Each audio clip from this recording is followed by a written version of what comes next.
Respected Mamata ji and the Chief Minister, welcome and good afternoon to you all.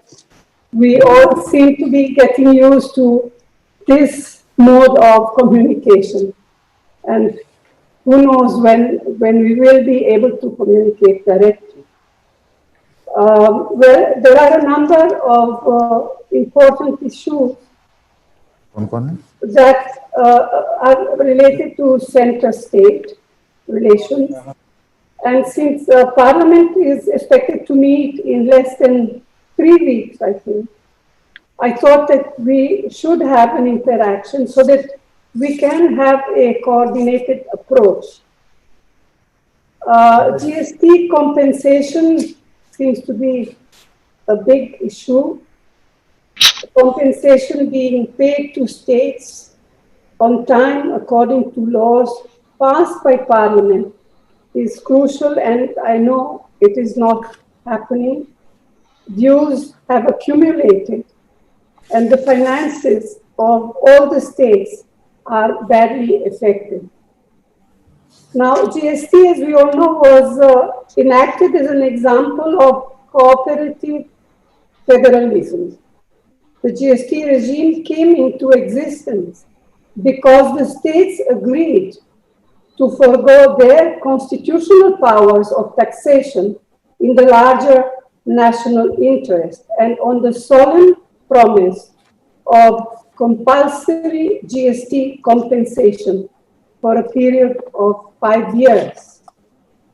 In the meeting of the Standing Committee of Finance on the 11th August 2020, the Finance Secretary, Government of India, clearly stated that the central government is not in a position to pay the mandatory GST compensation of 14% for the current year.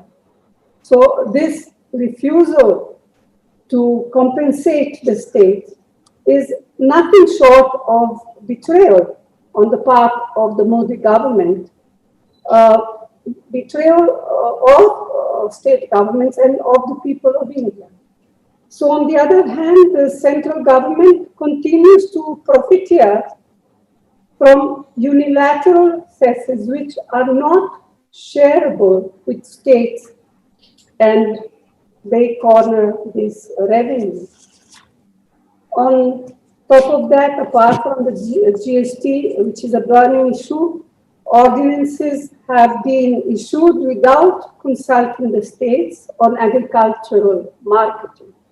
I know that our Chief Minister from Punjab, Chief Minister Amrinder Singh, has already highlighted how these will destroy the MSP, the regime, and adversely impact on the PDS as well. There has been also a national outcry against the draft EIA notification 2020, which is deeply anti-democratic. Laws meant to protect the environment and therefore livelihoods and public health are being weakened. The auction of coal mines too has been objected already by some chief ministers. Public sector assets created over decades are being sold off. Here too, you all know that some state governments have expressed their opposition. 6 airports have been given into private hands, and the railways, that is the lifeline of the country, they are also being privatized. There are other announcements like the national education policy that should really worry us, because, and it is a setback, it is actually a setback of, for progressive, secular and scientific values. And it actually displays, it reveals the insensitivity of what the states have been saying. There are other problems of students and examinations. These are also being dealt with uncaringly. Now there are many more issues, and I'm sure you are much more aware of them than I am. So I think I would stop here and hand the meeting over to Mamata ji. Especially at this crisis time, and when our students community especially they are facing a lot, even they are totally in their uncertainty, they have their mental agony, they do not know. Government already announced that G and NEET exam will start from 1st to 6th and 13th, but how they will give the examination I do not know, because more than 25.50 lakh students are involved. Even more than 4,500 to the centers are already there. Rail is not working properly. Aviation also there are some problems. Transportation is also not effectively working because of this lockdown system and all this. Now under this lockdown protocol, when like COVID a pandemic is going on, then first in the month of April, UGC has sent a letter to the state government that they will defer this exam or they will take some other options. But again they sent another letter to change that decision, which will harm the students, especially the graduation, post-graduation.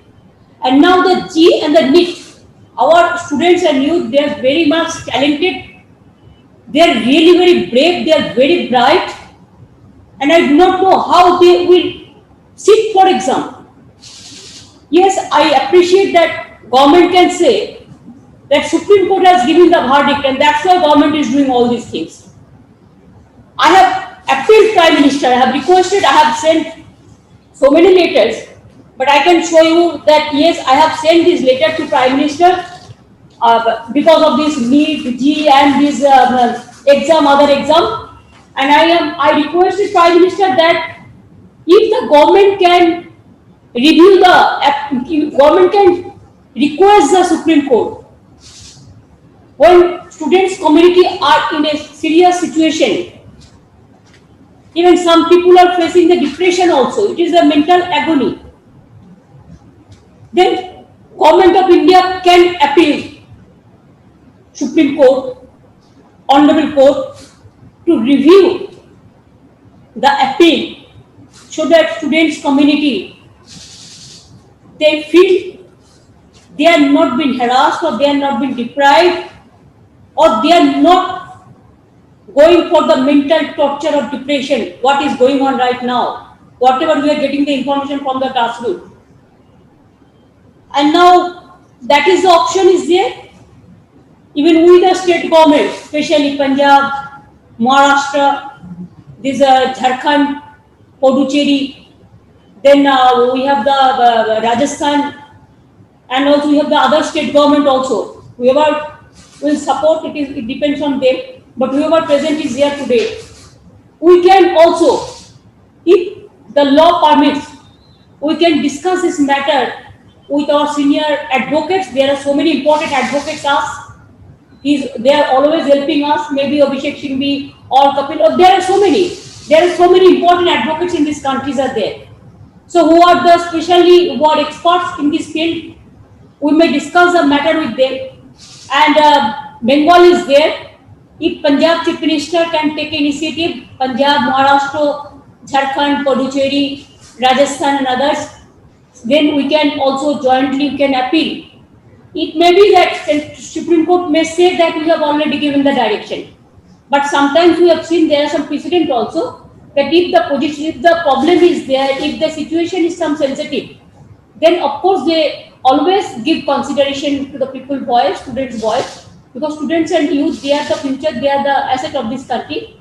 So we also may appeal the Supreme Court. If central government feel not to appeal, then we as a state government, because we are also elected government, this will be my request to all the state government. Let us do it together. Let us go to Supreme Court and let us request them to postpone it for the time being unless the situation allows students to sit for exam. And more than 25.50 lakhs, it is not a joke. Even G, there is a system for online exam, but medical, no. From where they will be coming, where they will be going, how they will be going. Even mentally also, they are not prepared for this. Now all the educational institutions are closed.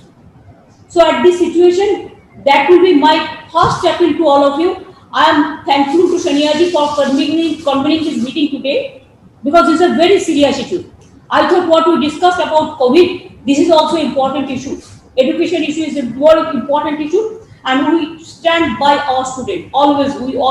We stand to our students and youth, and we are stand by our students. Whatever they require the help, we are willing to do it. This is number one. Every chief minister must come forward and we must work together. Number two, what Soniaji said, 100% I can assure you, yes, we are fighting the battle.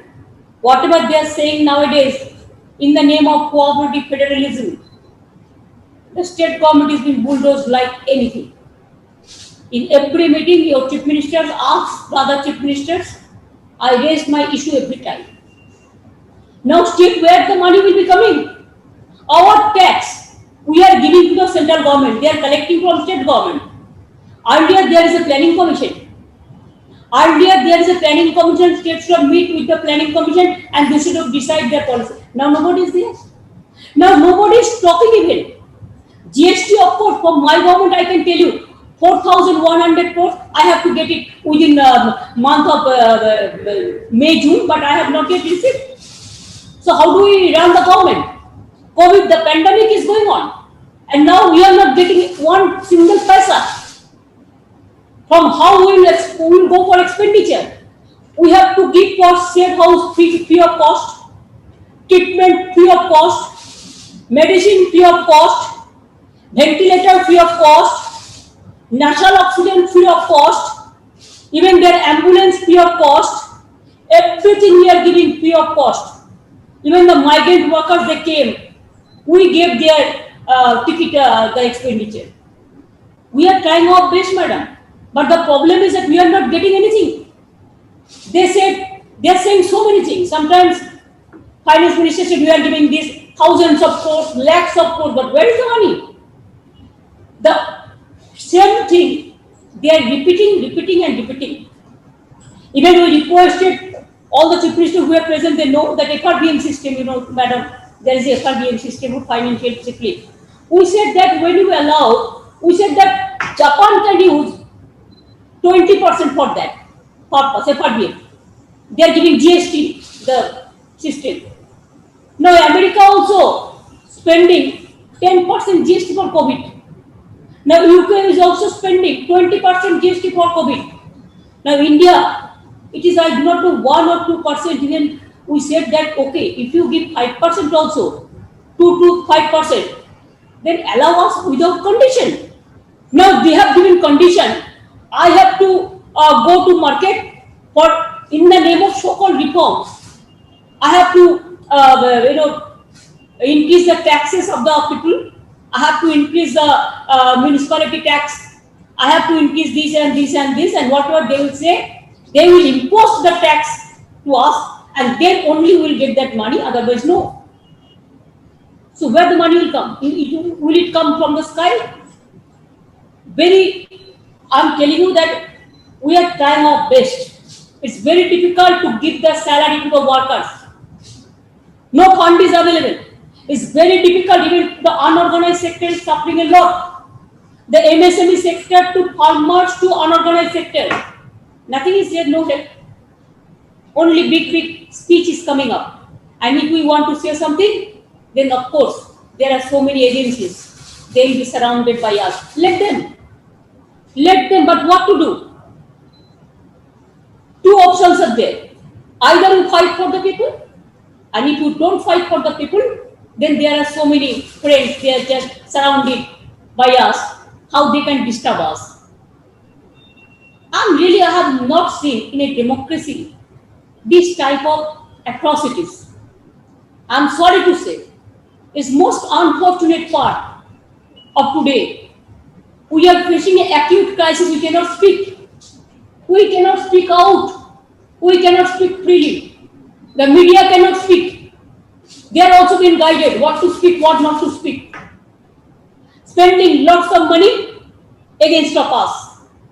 Now from Facebook to everywhere, the fake news, the distorted news to damage the opposition, especially opposition who are in the opposition, like anything. So they don't care. Nowadays, I have not seen even other thing I want to tell you, madam, just one thing. After that, other friends will speak out. I have seen after Rajiv's death, when I was a youth minister, that time I started one Rajiv Khel Ratna award. But Rajiv's name, there was no scheme like this. The other scheme, never they have done it. Even other prime minister also I have seen. Only Indiraji's time I have seen Indira Awas Yojana. Mahatma Gandhiji's name, this Narega. And now every scheme, the condition is state government will give half funds, central government give half funds. But name of the scheme, they will decide and they will impose. We have to share all the data to them so that they will send letter to every individual. State government is not doing anything. State government is doing faltu work. Nothing is there. Only BJP is working. Nobody is working. This is going on. Horror is going on. So I think it is good that we are sitting here. But today we have to decide regarding our funding, whatever we decide, and our state government, we want our funds to come out. It is our, we deserve it. It is not that we are begging. We are not going for begging. From my state, I can tell you 53,000 crores I will get from the central government. They are not giving us. Even Amphan, you have seen this big cyclone. 1,000 crores they have given only just advance. Nothing is there. Even disaster management fund is been finished. Nothing is there. So this is the situation. Situation is very, very serious. We have to work very hard and we have to take risk also. If they want to arrest us, let them arrest. I don't mind for that. But we have to speak for the people. That's why we have decided for students matter also, madam. If with the state government, I have requested Prime Minister to appeal the Supreme Court. It is yes, government can do it through their Attorney General or their Solicitor General. If they don't do it, of course, from our side, we can appeal Supreme Court, and also we can go for some movement also, the public movement.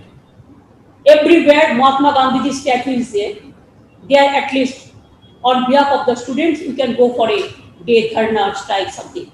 That will be my request to all of you. I think I have discussed something. So other state government is also fighting the battle like anything.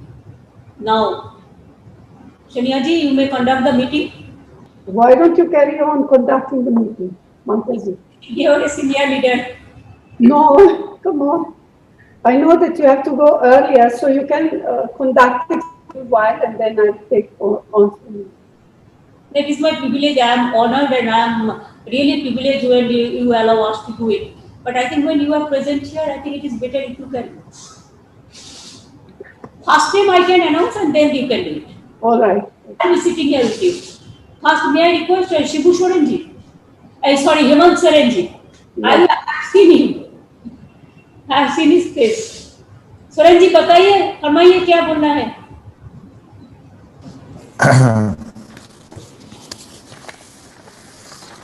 मैं बोलूं? आप बोलिए. आपका पिताजी ठीक है ना? तबीयत ठीक है? हाँ बिल्कुल बिल्कुल मैम बहुत अच्छे हैं. He is now shifted to Medanta, Delhi. He is fine now. बोलिए Hemant. Mother, father, both are positive now.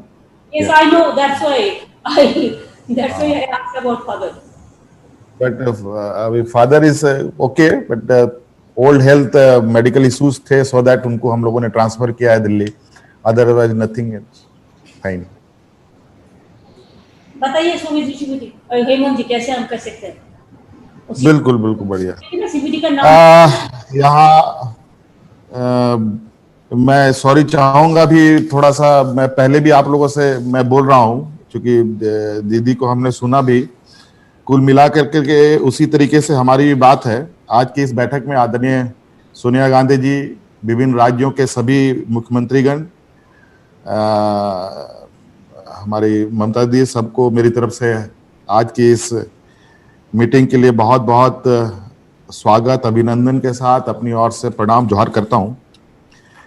और एजेंडा तो मुझे विशेष नहीं मिला है, लेकिन जो बातें हो रही है प्रेजेंट सिचुएशन को लेकर के, दीदी ने पूरी बातें कही, लगभग पूरी इलैबोरेट करके उन्होंने कही है। ये बात सही है मैडम कि देश की स्थिति तो बहुत अच्छी है, कहीं जा सकती है। और एग्जाम को लेके जो बातें आई और जो सेंट्रल गवर्नमेंट का जो हम लोगों को मदद मिलता है उससे जीएसटी का जो विषय आया, वो सारी बातें आ गई। वही हाल कमोबेश हमारे राज्य में भी है। लेकिन पता नहीं ऐसा क्यों लग रहा है कि शायद हम ये कहने से हमें हिचक नहीं होनी चाहिए कि विपक्ष हम लोग थोड़ा सा कमजोर होते दिख रहे हैं, चीजों को बहुत जोरदार उठा नहीं पा रहे हैं। और जिस तरीके से सत्ताधारी आज सारे मैकेनिज्म को विपक्ष के विरुद्ध में यूज कर रही है, ये आने वाले समय में फेडरल स्ट्रक्चर के लिए निश्चित रूप से बहुत बड़ा घाटा है। और आपने देखा किस तरीके से ये कोविड के सिचुएशन में भी इतने जो माइग्रेंट लेबर आए, उनको राज्य में आने के बाद लगभग 7 वीक्स इनको लगा कि मजदूरों को बहुत परेशानी हुई। 7 वीक्स लग गया। उसके बाद ये किसी तरीके से थोड़ी बहुत एक्ट उन लोगों ने किया, फिर बाद में धीरे धीरे मुद्दे बदलते चले जाते हैं ये, और लोगों का जो डिस्कशन ऑफ पॉइंट है वो डाइवर्ट करके दूसरी तरफ ले जाते हैं। आज मैं जो फील कर रहा हूं, मुझे लग रहा है कि बहुत अंडरग्राउंड बहुत ज्यादा आक्रोश है, विशेषकर युवाओं में तो बहुत ज्यादा आक्रोश है। क्योंकि जिस तरीके से यहाँ पर जो उनके रोजगार छीने गए, उनके रोजगार चले गए, ये सभी अर्थशास्त्री टीवी में या अखबारों में लिखते हैं। उसको देखने के बाद पता चलता होगा कि देश की वास्तविक स्थिति बहुत अच्छी नहीं है। और आज मैं शुरू से इस बात के लिए प्रधानमंत्री जी के सामने फ्लैग करता रहा हूं। आज देश में अर्थव्यवस्था की जो हालत है, ये बात तो राज्य सरकार की तो बुरी हालत है ही। जब से जीएसटी इम्पोज हुआ है उस समय से समझिए कि राज्य सरकारों की रीढ़ की हड्डी निकाल ली गई है। सारे डिसीजन अब केंद्र सरकार करती है, जो उनको देना है देंगे, जो नहीं देना है नहीं देंगे। अपने स्टेटों को, अपने जो उनके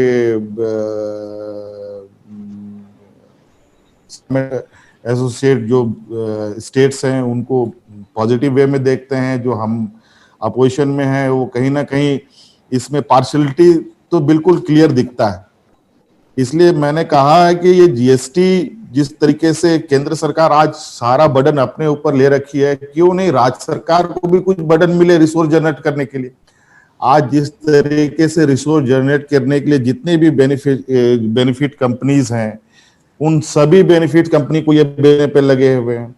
और अभी सारी चीजों को ये कंपनसेट करने के लिए जिस तरीके से लगातार पेट्रोल डीजल में दाम बढ़ रहा है, इससे महंगाई तो घटेगी नहीं, महंगाई तो बढ़नी तय है। और ये कब तक कंपनसेट करके गरीबों के ऊपर, मजदूरों के ऊपर, आम जनों के ऊपर ये बोझ डालेंगे, ये समझ से परे है। जब इंटरनेशनल मार्केट में क्रूड ऑयल की कीमत इतनी बुरी तरीके से गिरी हुई है, तो आज हम देश के लोगों को इतने महंगे पेट्रोल डीजल क्यों दे रहे हैं? इसका मतलब स्पष्ट है, ये कहीं ना कहीं इन लोगों का एक अपना स्ट्रेटेजिकली मूव है, जिससे ये एक रिसोर्स जनरेट राज्य के लिए नहीं, देश के लिए नहीं, बल्कि अपने कुछ जो इनके कथाकथित लोग हैं उनके बैलेंस शीट को सुधारने में लगे हुए हैं। जो मुझे जानकारी है, पता नहीं सही है कि गलत है, जो नमामि गंगे का जो सफाई अभियान चला, 6-7 हजार करोड़ का जो डिसिल्टिंग हुआ, उसमें तो अदानी ग्रुप्स ने ही किया। आज वो तो कोई पता भी नहीं कर पाएगा कि वो पैसा गया कहां। अब उसकी कोई जांच भी नहीं हो सकती है। इस तरीके से आज जो भी देश के अंदर लोग अगर थोड़ी बहुत कुछ एक्टिविटीज कर रहे हैं, वो तो मनरेगा में कर रहे हैं। हमारे राज्य में तो मनरेगा को हमने बहुत जबरदस्त एक्सप्लोर कर रखा है, लेकिन उसके अंदर भी जो कुछ जो फॉर्मूलाज हैं उसमें उसमें थोड़ी सी लिबर्टी होने से और आसानी से हम लोग और तेजी से लोगों को जोड़ सकते थे। लेकिन जो पेमेंट वेमेंट का शेड्यूल है, जॉब ऑप्शन, जॉब जो उसमें सेलेक्ट करने का इशू है, वो सब राज्य सरकारों को कम से कम फ्री हैंड देना चाहिए कि आप लोग इस तरीके से काम कीजिए, कुछ एक बना करके हम लोग उस तरीके से सेलेक्ट कर पाए। और इस तरीके से तो कई चीजें हैं जो बोलने के लिए है भारत, जबकि सेंट्रल गवर्नमेंट ने खुद इस बात को कहा है कि हमारी कमिटमेंट है जीएसटी लगने के बाद हम आपको सर्टेन पीरियड तक कंपनसेशन देने की। और अभी मुझे लगता है अब चूंकि ये कोविड कोरोना का जो संक्रमण आया, इससे तो हम लोग को लगता है जो कंपनसेशन पीरियड था, ये पीरियड को भी बढ़ाना चाहिए, कंपनसेशन भी बढ़ना चाहिए और पीरियड्स को भी बढ़ाना चाहिए, क्योंकि हमारे पास तो ऐसे ही रिसोर्स नहीं है। अभी तो बहुत मुश्किल से हमारे जितने भी कोल ब्लॉक्स हैं, आयरन ब्लॉक्स हैं, सबको बेचने पर ये लगे हुए थे, ऑप्शन करने पे लगे हुए थे। ये तो मैं सुप्रीम कोर्ट में जाकर के इन चीजों को मैंने रोका है। और उस पर हम लोग होमवर्क भी कर रहे हैं कि हम अपने रिसोर्स को अपने राज्य के बेनिफिट के लिए कितना यूज कर पाए, रिसोर्स जनरेट कर पाए, ताकि सेंट्रल गवर्नमेंट के लिए हर एक रुपया के लिए हम मोहताज ना हो। ये हमारा वर्क प्लान में है। और मैडम यहाँ एक और इशू है अभी एग्जाम का, जो नीट का है और जेई का एग्जाम का विषय है, जो इन लोगों ने इसको दे रखा है, नेशनल एग्जाम क्या है, एनटीए को जो इन लोगों ने सपुर्द किया है एग्जाम देने के लिए। ये बात है, सही है, एग्जाम होना चाहिए, इसके पक्ष में मैं हूं, लेकिन मुझे लगता है इट इज टू हरी। अभी बहुत सारी चीजें जो अभी हम लोग मुसीबत में फंसे हैं, अभी मुझे लगता है इसके लिए तो बहुत कुछ हमारे राज्य में तो स्थिति ये है कि हमारे राज्य में यूपी से भी बच्चे यहाँ एग्जाम देने आते हैं, बिहार से भी आते हैं, आस पड़ोस के राज्य के भी लोग यहाँ पर सेंटर डालते हैं। और मुझे जहां तक जो जानकारी मिली है, हमारे राज्य में तो मात्र 4-5 डिस्ट्रिक्ट्स को ही इन लोगों ने सेंटर बनाया है। मतलब हमारे यहाँ जो स्थिति होगी, डेफिनेटली सारे बसेस खोलने पड़ेंगे, सारे होटल्स खोलने पड़ेंगे, सारे ट्रांसपोर्टेशन सिस्टम ऑन करना पड़ेगा। और जो अभी कोरोना तो मेरे दरवाजे तक आ गया है, अब उसके बाद जो बच्चे आएंगे, बच्चे अकेले नहीं आते इस एग्जाम में, बच्चे अपने पेरेंट्स के साथ मूव करते हैं, और खासकर जो गर्ल्स होती हैं और पेरेंट्स के साथ आती हैं, मतलब को एक नहीं डबल ट्रिपल करके वो लोग आएंगे, मतलब पॉपुलेशन बहुत बड़ा होगा, जिससे संक्रमण उस समय और ज्यादा होने की संभावनाएं भी होंगी। मुझे लगता है इसमें डिले करने के लिए और थोड़ी सरकार को कुछ फैसिलिटेट करे केंद्र सरकार, ताकि हम लोग बेहतर तरीके से इस एग्जाम को करा पाए। नहीं तो फिर जो जिस तरीके से इन लोगों ने हर चीज से पल्ला झाड़ा है, इस केस में भी ये पल्ला झाड़ेंगे और सारे राज्य सरकारों के मत्थे डालेंगे कि राज्य सरकार की जिम्मेवारी है। राज्य सरकार के पास ना वेंटिलेटर अभी हमारे पास उपलब्ध है, ना बेड उतना सफिशिएंट लोगों के लिए उपलब्ध है, ना हमारे पास वैसे रेस्क्यू सिस्टम हमारे पास इमीडिएट हम जनरेट कर पाए।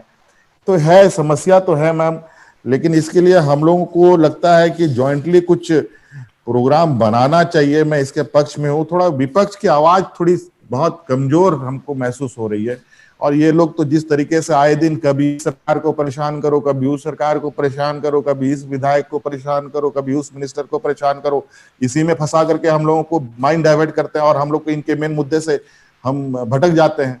और इसलिए हम लोगों को थोड़ा सा उनके जो स्ट्रेटजिकली पॉलिटिकल डाइवर्ट है, उस पर भी एक कड़ा नजर रखते हुए हम लोगों को उनको हिट करने की आवश्यकता है। मुझे नहीं लगा, क्योंकि इन लोगों ने गलतियां इतनी कर रखी हैं मैम, कि अगर हम लोग सही तरीके से सही प्लेटफॉर्म पर बातों को रखें, तो मुझे लगता नहीं है कि हम लोग इनको ये करें। अब जैसे इन लोग सब आत्मनिर्भर भारत के नाम पर जितने भी जो प्रॉफिट कंपनीज हैं, सबका प्राइवेटाइजेशन करने पे लगे हैं, खासकर रेलवे पर। रेलवे तो हुआ, रेलवे करने की वजह से कितने लोग अनएम्प्लॉय होने की स्थिति पर आए, हो गए, और कितने लोग डायरेक्ट इनडायरेक्ट वे में बेरोजगार हुए, वो तो आप सब लोगों को मालूम है।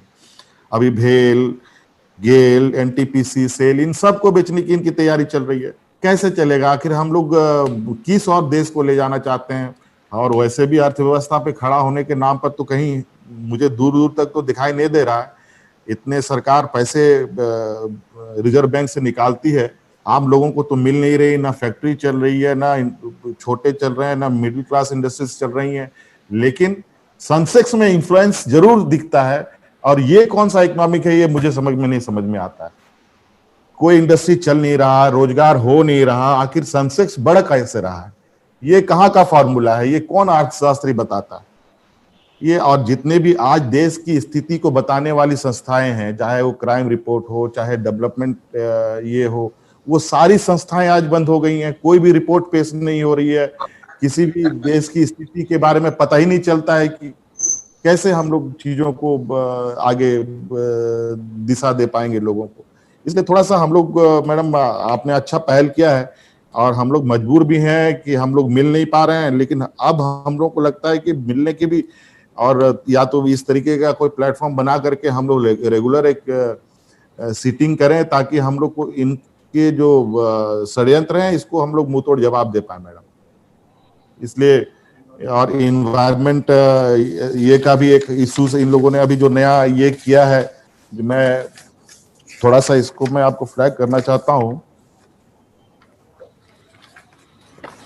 इन लोगों ने एक जो नया अमेंडमेंट EIA का जो इन लोगों ने किया है, जो पब्लिक डोमेन पे इन लोगों ने रखा भी था, लगभग 20 लाख लोगों ने सजेशंस दिए हैं। इसमें जो मेजर इन लोगों ने चेंजेस किया है, पोस्ट फैक्टो एनवायरनमेंट क्लियरेंस का मैडम, ये तो डिजास्टर होगा राज्यों के लिए। आर्बिट्रेरी एक्सपेंशन जो मेजर प्रोजेक्ट्स हैं इनके जो हैं, और इंस्पेक्शन ऑफ पब्लिक, जो पब्लिक हियरिंग को इन लोगों ने खत्म कर दिया है। ये पूरी तरीके से मैडम हमारे लिए तो हमारे जैसे माइनिंग स्टेट्स के लिए तो बहुत बुरा है, और इनकी तो हमारी गिद्ध नजर पड़ी हुई है हमारे स्टेट में। मैं तो अपोज कर रहा हूँ, लेट अस सी, देखते हैं कब तक हम कर पाएंगे। लेकिन कहीं ना कहीं ये लोग कभी कभी डराने धमकाने का भी काम करते हैं। खैर, उससे कोई फर्क नहीं पड़ेगा, लेकिन हमें इन सब चीजों पर भी जो है बात रखनी चाहिए। तो इस तरीके के है मैडम, हम तो, और बातें बहुत है, लेकिन आप लोग सीनियर लोग हैं, आप लोग ज्यादा एसेस करते हैं, आप लोग देख रहे हैं, और बिल्कुल हम आप लोगों के साथ हैं। आप लोग बेहतर प्लानिंग कीजिए, और प्लानिंग होनी चाहिए और जोरदार होना चाहिए, मेरा ये मानना है। Yes, madam. Yes. I'm told that Uddhav Thackeray ji has to go Yes. Yes. fairly soon, so perhaps he should speak and then the others. आप बहुत बढ़िया फाइट कर रहे हैं। मैं तो करूंगा, लड़ने वाले बाप का लड़ने वाला बेटा हूं मैं। उद्धव भैया नमस्कार। नमस्कार नमस्कार हेमंत जी। सोनिया जी, पहले तो मैं आपका अभिनंदन करना चाहता हूँ, फिर से आपने पार्टी की कमान संभाली है, और बहुत सारी शुभकामनाएं देता हूँ आपको। आज का जो विषय है, मैं नहीं मानता कि जितने सारे हमारे साथी मुख्यमंत्री जी हैं, किसी का भी मत इससे अलग होगा। सब सारे एक ही स्थिति से गुजर रहे हैं, और लड़ाई तो चल रही है। हेमंत जी, पहले जैसे आपने जो बात कही, हमें तय करना चाहिए, अभी एक बात तय करना चाहिए, डरना है कि लड़ना है। बिल्कुल बिल्कुल। पहला ये तय करो, नहीं तो ये हमारी चर्चा होती रहेगी, मिलते रहेंगे, चाय पीते रहेंगे, जो भी कुछ, जहाँ आपके यहाँ आएंगे तो आप जो खिलाएंगे हम खाएंगे, हमारे यहाँ आएंगे तो सही बिल्कुल बिल्कुल, इसमें कोई मतलब नहीं है। लड़ना है तो लड़ना है, फिर जो होगा होगा। और हमारा तो यही है, सत्यमेव जयते। ऐसे कभी ये नहीं कि आज तक कभी सत्तामेव जयते नहीं है, सत्यमेव जयते है। तो लड़ना है तो लड़ना है। आम आदमी क्या होता है, आम आदमी की ताकत सबसे बड़ी होती है, उसका आवाज सबसे ऊंचा होता है, और वो अगर कोई दबाने की कोशिश करे तो उसकी आवाज उठानी चाहिए, और वो हमारा कर्तव्य बनता है। खैर, 2-3 मुद्दे जो मेरे पास आए हैं। एक तो GST की बात, दीदी आपने जो कही वही सारी लोगों की स्थिति है। लगातार ये जो पूंजी है बढ़ती जा रही है, दिन ब दिन, एक महीना जैसे आगे निकल जा रहे हैं। केंद्र से आने की जो जितने पैसे हैं उसमें बढ़त हो रही है, लेकिन मिल नहीं रहा है। मैंने आज जानकारी ली, बीच में हम क्या करें, खत लिखते रहते, पत्र लिखो, और जब भी हमारी वीडियो कॉन्फ्रेंस होती है, आपने देखा होगा, मैं कोशिश करता हूं कि हमारे जितने बाकी सारे दुख है वो उस वहां मैं नहीं कहता हूँ। जो भी कोविड के बारे में होता है मैं कोविड के बारे में कहता हूँ। अन्यथा बीच में हम खत तो लिखते रहते हैं, कभी जवाब आता है कभी आता नहीं, जवाब आता है तो भी पैसे कभी आते हैं, अप्रैल से तो शायद आए भी नहीं है। तो ये स्थिति आज के दिन हमारे सबकी है। लड़ तो सभी रहे, कोविड के साथ लड़ रहे हैं, अपनी ही सरकार है, ऐसे नहीं हम विपक्ष में। विपक्ष का मतलब क्या है? विपक्ष का मतलब ये नहीं कि किसी पार्टी का हम बुरा चाहते हैं, नहीं, हम भी आम आदमी की उसके हम रिप्रेजेंटेटिव है, हम भी कुछ हमारा अधिकार है। आज कैसे होता है कि राजीव जी की बात करें तो उन्होंने पंचायत राज, वो एक बात कही थी। पंचायत राज का मतलब क्या है कि जो भी सत्ता होती है उसको छोटे छोटे इसमें केंद्र में उनका अधिकार दे दो। आज क्या हो रहा है? आज सबके जो अधिकार है एक हाथ में चले जा रहे हैं। फिर हमारी स्टेट गवर्नमेंट जो है, हमारा राज्य सरकार का मतलब क्या है? क्या कभी आगे जाकर ऐसे हो जाएगा कि राज्य सरकार की जरूरत ही नहीं रहेगी, एक ही व्यक्ति देश चलाएगा और हम खाली हाँ में हाँ मिलाते रहेंगे? ये नहीं होगा। फेडरल स्ट्रक्चर जो है वो उसको डॉक्टर बाबा साहेब आम्बेडकर जी ने उसको ध्यान में रखकर हमारी घटना बनाई है, और उस घटना में जो भी अधिकार सबको दिए हैं उसका अगर हम आदर नहीं करेंगे तो फिर हमारे यहाँ डेमोक्रेसी है कहाँ? तो डेमोक्रेसी की बात अगर हम करें तो डेमोक्रेसी में सबसे ऊंचाई पर है हमारी घटना, और उसमें फेडरल स्ट्रक्चर की जो बात की गई है उसको तो उसकी रक्षा करना, सरकार चलानी, हम सरकार को चलाना हमारा कर्तव्य है, लेकिन घटना का रक्षण करना वो भी काम है। तो इसीलिए जीएसटी के बारे में भी मुझे ऐसा लगता है कि क्या उसके ऊपर भी फेर विचार होने की आवश्यकता है कि पहला जो एक स्ट्रक्चर था, हो सकती है कुछ बात हो सकती है कि कुछ अगर कुछ बदलाव लाए अच्छा भी हो सकता है, बदलाव लाए तो गलत भी हो सकता है। अगर गलती हो सुधारी भी जानी चाहिए, सुधारने की आवश्यकता हो तो उसको स्वीकार कर आगे जाना चाहिए। तो एक बात तो मैं मानता हूं कि केंद्र से पैसा कितना आना बाकी है वो तो है, लेकिन क्या ये जो स्ट्रक्चर पहले था वो और आज का जो है इसके बीच में कुछ रास्ता निकलना चाहिए कि पहले था वो सही था? इसके विषय भी, इसके ऊपर भी हमें सोचने की आवश्यकता है। एग्जाम की अगर बात करें तो मैंने तो शायद मई एंड या अप्रैल जून में हमने डिसीजन लिया, जो फाइनल ईयर है जितने सेमिस्टर हुए हैं उसको एग्रीगेट कर मार्क्स दिए जाए, और हमने कभी ये नहीं कहा कि हम एग्जाम नहीं लेंगे। लेकिन जून महीने की अगर हम बात कर रहे थे, मैं कर रहा हूं, तो जून की स्थिति और आज की स्थिति, आज तो ये खतरा बड़ा है। और हमारे शहर में ठीक है, हमारे मुंबई में तो हमने कंट्रोल करने की कोशिश कर रहे हैं, काफी कंट्रोल में आ भी गया है, लेकिन और कुछ जगह वो फैल रहा है, कोरोना थोड़ा थोड़ा फैल रहा है। तो जून से आज की बात करें तो आज ज्यादा फैला हुआ है। तो जून में अगर हम परीक्षा लेने की स्थिति में नहीं थे तो आज ये जब संकट बढ़ गया तो हम कैसे परीक्षा ले सकते हैं, एग्जाम कैसे ले सकते हैं? और इसीलिए हमने स्टेट गवर्नमेंट ने डिसीजन लिया कि जितने सेमिस्टर हुए उसको एग्रीगेट कर मार्क्स दिए जाए। बच्चों का जो भविष्य है उसके साथ खिलवाड़ नहीं होनी चाहिए और रुकावट भी नहीं होनी चाहिए, इसलिए हम उनको पास कर देंगे, और बाद में जब भी संभव हो हम एग्जाम जरूर लेंगे। और अगर किसी बच्चे की ऐसी धारणा होगी कि अरे नहीं एग्जाम होता तो मैं ज्यादा अच्छा परफॉर्मेंस कर सकता था, तो वो उसकी मर्जी, वो उस एग्जाम वो दे सकता है। फिर एग्रीगेट किए हुए मार्क्स और एग्जाम में मिले हुए मार्क्स चुनना उसका काम है। तो मैंने पहले कभी ये नहीं कहा कि हम एग्जाम नहीं लेंगे, लेकिन आज के दिन ये स्थिति नहीं है। और जैसे कहीं बाहर के देशों की ओर हम देखें, मैंने बीच में खबर पड़ी थी यूएस में उन्होंने स्कूल खोल दी और ऑलमोस्ट 97,000 बच्चे, 1 लाख के आसपास वो संक्रमित हो गए। क्या करेंगे ऐसे अगर स्थिति हमारे यहाँ आ गई तो? हमने उद्योग तो मई महीने में ही शुरू कर दिए। आज भी हमारे यहाँ जो इलाका है, जो सबसे डेंस पॉपुलेटेड एरिया है, मुंबई से लेकर पुणे तक, वहां हमने लॉकडाउन है, जरूर है, लेकिन आहिस्ते आहिस्ते आहिस्ते हम इसको खोलते जा रहे हैं। Mission begin again, mission begin again. तो आहिस्ते आहिस्ते खोलने के वक्त शायद कुछ लोगों को ऐसे लगता होगा कि हम काफी स्लो जा रहे हैं। स्लो ठीक है, वो टॉर्टोइज और वो खरगोश, उसकी तो कहानी सबको पता है। जल्दबाजी कर कुछ फायदा नहीं होता है। आहिस्ते कदम जाए लेकिन ठीक से डालें तो जो कदम हम आगे बढ़ाएंगे उसको वापस लेने की आपत्ति हम पर नहीं आनी चाहिए। ये सोच समझकर हम आगे जा रहे हैं। तो सारी चीजें हम खोलते जा रहे हैं, आहिस्ते आहिस्ते हम खोलते जा रहे हैं। स्कूल, मैंने स्कूल के बारे में भी यही कहा कि स्कूल शुरू कब होंगे, स्कूल नहीं करेंगे, लेकिन एजुकेशन शुरू करेंगे, वो चाहे ऑनलाइन हो या कुछ भी हो, ई लर्निंग हो। तो इस विषय पर भी हम काम कर रहे हैं। जो बात मुझे दिखाई दे रही है एनवायरमेंट की, एक जो बात रहेगी वो भी मैं बता देता हूँ। हमने तो एक लेटर दे दिया है जावड़ेकर जी को। वैसे तो आदित्य ने 2-4 दिन पहले ही प्रधानमंत्री जी को लेटर दिया है एजुकेशन के बारे में, और उसमें आदित्य ने लिखा है कि ये जो एजुकेशन एकेडमिक ईयर है, जैसे फाइनेंशियल ईयर वो आगे बढ़ा है, तो एकेडमिक ईयर भी क्या हम जनवरी से शुरू कर सकते हैं? क्योंकि आज तक देश की अगर बात करें तो हर राज्य की स्थिति अलग अलग है। कुछ राज्य नसीब वाले हैं और वो नसीब वाले ही रहे कि जहां उनके यहाँ ये संक्रमण कम हुआ होगा, अच्छी बात है। लेकिन आज के दिन हमारे यहाँ तो वैसे नहीं है। हमारे यहाँ बहुत ही केयरफुली हमें आगे जाने की आवश्यकता है, और इसीलिए आदित्य ने कहा कि एकेडमिक ईयर हम आगे करें क्या, जनवरी से शुरू करें क्या।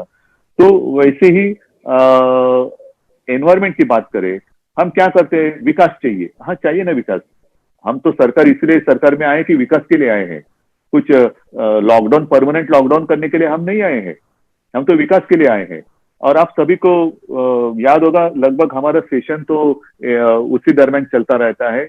मार्च महीने में हमारा महाराष्ट्र का सेशन चल रहा था, बजट हमने पेश किया, और 2-4 दिन में हमें सेशन समाप्त करना पड़ा, क्योंकि हमारे यहाँ कोरोना शुरू हो गया। तब से घर में बैठे, वर्क फ्रॉम होम, और ऐसी बात मुलाकातें होती रही। तो विकास के लिए हम तो सरकार में आए हैं, लेकिन विकास का मतलब ये नहीं कि जहां चाहे हम हमारी मर्जी कुछ भी करें, जंगल है तोड़ दो और वहां से कुछ भी करो, नहीं। और इसलिए खास कर हमारे विदर्भ से एक जाने वाला रेलवे का एक रूट है, अकोला खांडवा, वो मध्य प्रदेश से जाता है। वो जाता है बीच हमारे जंगल से, मेलघाट, जो टाइगर का घना जंगल है। तो हमने उनको ये कहा है कि अल्टरनेट कुछ करें, कि हम बीच जंगल से ये रास्ता जा रहे हैं, तो हम घुमा कर लेके जाएं, तो ज्यादा बस्ती, ज्यादा लोगों को इस्तेमाल होगा। तो कुछ ना कुछ सोच समझ कर करना चाहिए। आसान उत्तर हम जरूर निकाल सकते हैं, लेकिन आगे जाकर हमें आपत्ति आ सकती है। तो ये सारी बातें हमारी होती रहती है। लेकिन दीदी आपने जो बात कही कि हमें मिलते रहना चाहिए, जब भी कोई आपत्ति आती है तो हम भागम भाग करके इकट्ठा आते। क्यों आपत्ति की जरूरत है क्या हमें इकट्ठा आने के लिए? आपत्ति के बिना भी हमें मिलते रहना चाहिए। अगर हम हमेशा साथ रहेंगे तो आपत्ति की क्या हिम्मत है हमारे सामने आने की? हम हमेशा साथ रहेंगे तो आपत्ति भी डर कर रहेगी, अरे ये तो इससे इनके नजदीक जाने में खतरा है। आपत्ति को खतरा महसूस होना चाहिए, हमें नहीं। और ये जो बात हम जो कर रहे हैं, ये कॉमन मैन की बात है। जैसे जीएसटी की बात है, पैसा आएगा नहीं तो हम कैसे करेंगे? जैसे आपने कहा कि सारी बातें हम तो फ्री दे रहे हैं, ट्रीटमेंट फ्री दे रहे, ये दे रहे, वो दे रहे। अभी इस सितंबर से लेकर वो केंद्र से जो पीपी वेंटिलेटर जो आने वाला था, आ रहा था, वो भी बंद होने जा रहा है। वो मुद्दा भी मैंने पिछले प्रधानमंत्री जी के सामने कॉन्फ्रेंस पे मैंने उठाया था। एक चीज वो बंद करते जा रहे हैं, और हमारे यहाँ हमें देने की आवश्यकता हो रही है, जरूरत पड़ रही है। तो ये सारी बातें हमें सोच समझ कर एक प्रोग्राम बनाना चाहिए, और सब मिलकर हम जाएंगे, केंद्र के सामने जाएंगे। ठीक है, हमारा अधिकार है, हम भीख नहीं मांग रहे। जो बात आपने कही वो सच है, भीख नहीं मांग रहे, हमारा अधिकार है, हमारी जनता का अधिकार है। और हमारी जनता, ठीक है, हमें भी वोट दिया है, और साथ साथ प्रधानमंत्री जी को भी वोट दिया है। मतलब ये जनता कोई हमें वोट देने वाली जनता बाहर से आई है और वहां उनको वोट देने वाली जनता यहाँ की है, ऐसी बात नहीं। एक ही जनता है, जनता तो वही है, लेकिन हम करे तो पाप और वो करे तो पुण्य, ये नहीं हो सकता, ये नहीं होना चाहिए। और इसलिए मैं कहता हूं कि सोच समझ कर एक प्रोग्राम होना चाहिए, मिलते तो रहना चाहिए। जब भी मौका मिले तो बिना मास्क, आज तो मैं बिना मास्क आपके सामने बात कर रहा हूं क्योंकि मैं मेरे घर पे बैठा हूँ। हेमंत जी, आप भी, और सारी बातें, क्योंकि हम अपने अपने घर में हैं। लेकिन उस दिन की हम कामना करते, प्रार्थना करते कि जल्द से जल्द ये कोरोना का संकट टल जाए और हम खुलेआम एक दूसरे के साथ ऐसे आमने सामने बैठकर बात कर सके। मुझे तो इतना ही कहना था, जो भी हमें करना है सब साथ मिलकर करेंगे। जनता की आवाज है, वो कोई दबा सकता नहीं, और दबाने की अगर कोई कोशिश करे तो हमारा कर्तव्य बनता है कि वो आवाज और ऊंचा करे। तो सोनिया जी, आपको मैं अभी धन्यवाद दे रहा हूं, आपने मुझे जल्दी बात करने के लिए इजाजत दी, और मैं सबसे क्षमा चाहता हूं। थोड़ा मेरी कैबिनेट अभी शुरू हो जाएगी, तो इसलिए मैं इजाजत लेना चाहता हूं। इजाजत रहेगी आप सबकी तो कैबिनेट के लिए मैं जाऊंगा, और सबको मेरी शुभकामनाएं। साथ है और साथ में रहेंगे, साथ में लड़ेंगे। Thank you very much. जय हिंद, जय महाराष्ट्र। सुनिए जी, ये बात तो ठीक कहा है कि हम लोग ने प्रोग्राम हमको लेना जरूरी है कि किसी को भी स्टेट में कोई प्रॉब्लम होता है, दिक्कत होता है, कोई भी पॉलिटिकल पार्टी को, एक क्या करते हैं, पूरा चीज को डाइवर्ट करके सबको अलग अलग करके रख देते हैं।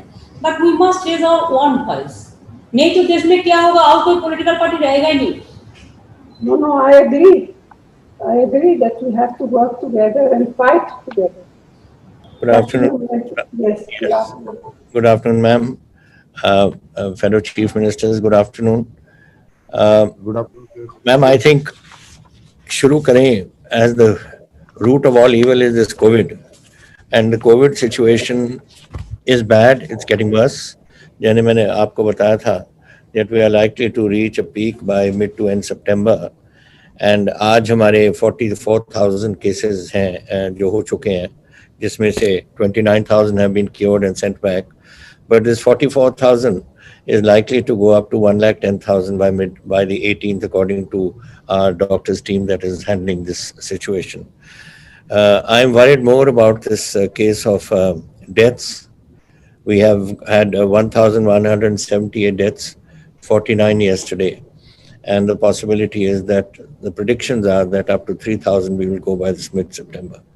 Now, in a scenario like that, when we are going to peak, what my colleagues from Bihar and Jharkhand and Maharashtra and Bengal have said, we are in the same scenario. We are today in a situation where the finances of our states are completely down. I can tell you that I don't know what the today statement has come from the finance minister that the GST is going to be on schedule, but my finance minister has gone from Punjab today to meet her, and let us see what happens there. But what information we have received just now is that they have taken the opinion of the Attorney General, who says that according to sources, the Attorney General has opined that there is no obligation of the central government to pay the GST compensation shortfall to the states. And GST Council has to decide on ways to make good the shortfall in compensation fund. Now, if we are not going to get compensation and we are not going to get our GST, and as of now, the situation is this, that my own state is down. My own revenues are down in GST by 38%, VAT minus 31%, state excise just 1% positive, taxes on vehicles minus 63%, this is compared to last year, and stamps and registration minus 41%, electricity duty 25%. This year, financial year, will be ending with something like 25,000 crore deficit. I don't have money. I don't have money to run. For Corona, I've got, we have already spent nearly 500 crores. Government of India has given us 101 crores, and they say that they're going to give us 30 more. And this thing is it's growing from our cities. Now it's going into the villages, and we are going to be into a serious financial crisis. How do we handle this, man? This is one thing which I have to say. And I agree with what Mamta ji says. And I think all of us should collectively go and see the Prime Minister and go and tell him what we think of what the situation is like. And after all, he's the Prime Minister of the state. He has to give us. We've given all the powers of taxation to him through the GST. If all our taxes which we used to collect are now to be collected by him, and now they're saying that they may not be able to pay it. They don't have any commitment to give it to us. Then how do our states run? So we've got this sort of scenario which is developing, which is compensation. They have paid me GST up to March. Now 2 quarters they haven't paid. So we've received 6,900 up to March, and in these last 2 quarters we are due 7,000 crores. That's not paid, and I don't know when they're going to pay it according to their commitments, which they are making. We have asked that the revenue deficit grant be allowed on the 15th Finance Commission should be allowed for the year 2021. They're giving it, but for the next 4 years as well. That they're not agreeing to. The government of India should provide liberal finance assistance for the decrease in revenue collection for COVID-19 that they are not agreeing to. Punjab, as I said, has received about 500 crores, ma'am, and 102 crores from them. They say 30 crores more, and we have spent nearly 500 crores. And that this figure is going to go higher and higher. Ma'am, when we started off COVID in March, we had 200 tests a day.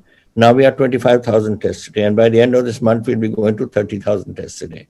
Now, every time, of course, that takes the number figures up. But what does it mean? It means that Corona is there and it's only showing up in the tests. And once we go to 30, it's going to go further up. But now things are bad. I've got in the primary and secondary sectors, we are under control. In the tertiary sectors, we are not under control. We have to now somehow put a block on all this that is happening and this growth that is taking place. So what I have had to do is I have to clamp down in certain areas to keep this under control. I even have today, there are people which are 499 are today under oxygen handling in the being administered oxygen in the hospitals, and 55 are on ventilators. 10 were yesterday added to this, and 85 yesterday were added to oxygen. So you see the figures, how they're growing. Every day I see these figures, and it sort of are figures that are unacceptable to me, at least. And I want to do what we can to do this, but it has to be a combined effort and on the part of the government of India to give us this resource, because resources states can't manage. Look at Maharashtra, what a big state it is. Look at Bengal, what a big state it is. And the chief ministers are giving their views. And we are a tiny little state. We are 2% of the country. We're a small little state. And we have all these problems.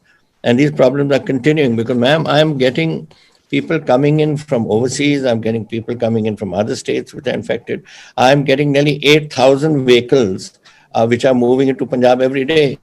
And my figures are going up and up and up because of this. Spread is taking place. And I don't think the government of India seems to be at least interested in the least in what we are doing or what we are. I've written to the Prime Minister, I've written to the Home Minister, I've written to everyone who matters, and that is it. We have never had a reply on this issue. That's the financial situation. Our finance minister is constantly in touch with Mrs. Sitaraman, and there also we are not getting any commitments. So these are the things we have to do, ma'am. This is something that I think if we combine, do it. And as Mamta ji has suggested, another thing on education. Now, education is a problem for us, ma'am. We have in schools, what we have done is that anyone who has passed the pre-exam, for instance, we are promoting them. We are not getting them there. The reason is very simple. If in September I'm going to touch a peak, how can I get my schools to open? How can colleges function? We have written to the Prime Minister 3 times on this issue of University Grants Commission being told to hold the other college exams, to delay them or to let the students be passed. We are told no. Now, I think if, as Mamta ji has suggested, all of us states take this up combined with the Supreme Court and fight it out there. And let's try and see that the Supreme Court, which has so far given a negative opinion, may on a review petition, may listen to us. Because we are all concerned. We are not, I mean, we would like to have the exams. We would like the children to pass. But how can I bring the children to school when I'm one side running a crisis in the state because of this COVID? So I am, this is something that we cannot do. We have written to the UGC. My vice chancellors have written to the UGC. The Guru Nanak Dev University vice chancellor has been in the UGC. He knows all the people there. He's been to talk to them, but they don't agree. And then of course, Supreme Court has given this. But I'm sure if we all go combined to that, this can help. We've done that for the schools, not colleges. Then the other ones that they mentioned about these professional examinations, that I think these ones of the NEET and IT and the JEE, common law, aptitude test, etc. These can be done online. Nobody's on the professionalism. Nobody's saying that it shouldn't be online. They can be done online, and I think Government of India should agree. It's been happening in the past. It's happening now all over the world. Why can't it happen here? That's not what I'm talking about. I'm talking about our colleges and schools, our colleges exams to BAs and MAs and whatever they are. That's at the university level. So this is basically what we are, ma'am. And thirdly, for me, which is a very important issue, I have 3,17,000 SC students in the state, ma'am. I'm the largest population of SC population in any state. We are 32%. No state has got 32% SCs other than us. And the government of India used to give us a certain grant for them post-metric scholarships. Now they've told us, and post-metric scholarships, what it cost us is about 720 crores a year, which they used to give us. Now they say that you spend up to 800 crores and anything more than that we'll give you. When we don't have anything more than that, and we only want that 720 crores to come to us. If you're not going to give me for my SC students, then how do my post students go to school and study? Now, this is something which I find is a very strange thing. That you are not even willing to contribute to the SC students of my state. I don't have money. I don't have money sometimes to even think how I'm, I have to think sometimes how I'm going to pay my salaries. How am I going to pay the various compensations or the various commitments that the state has made? And then on top of that, you're trying to thrust this also on us. I would like all my children to be educated, and that 32% is 1/3 of Punjab. How can I just leave them out? And I don't think the government of India has any business to cut it out for the poor families and for the SCs families of the state. So this is another issue which I wanted to mention. And finally, ma'am, there's this new education policy they brought out. Now, they have not consulted us. I don't think they've consulted any of my colleagues also. They have just gone and thrust an education policy on us without us knowing what they're planning, without us knowing what it's going to cost us, without us knowing whether it suits us or not. What suits us may not suit Assam, may not suit Kerala. We have every state has its own system of these sort of education policies. So I would like that we are going to look through this. We are going to be putting up a committee to look into it. When you thrusted on us, what is the impact it's going to have on our education? What's the impact it's going to have on our finances? And then only we can answer this. But this is something I think it will affect the other states as well to consider this issue.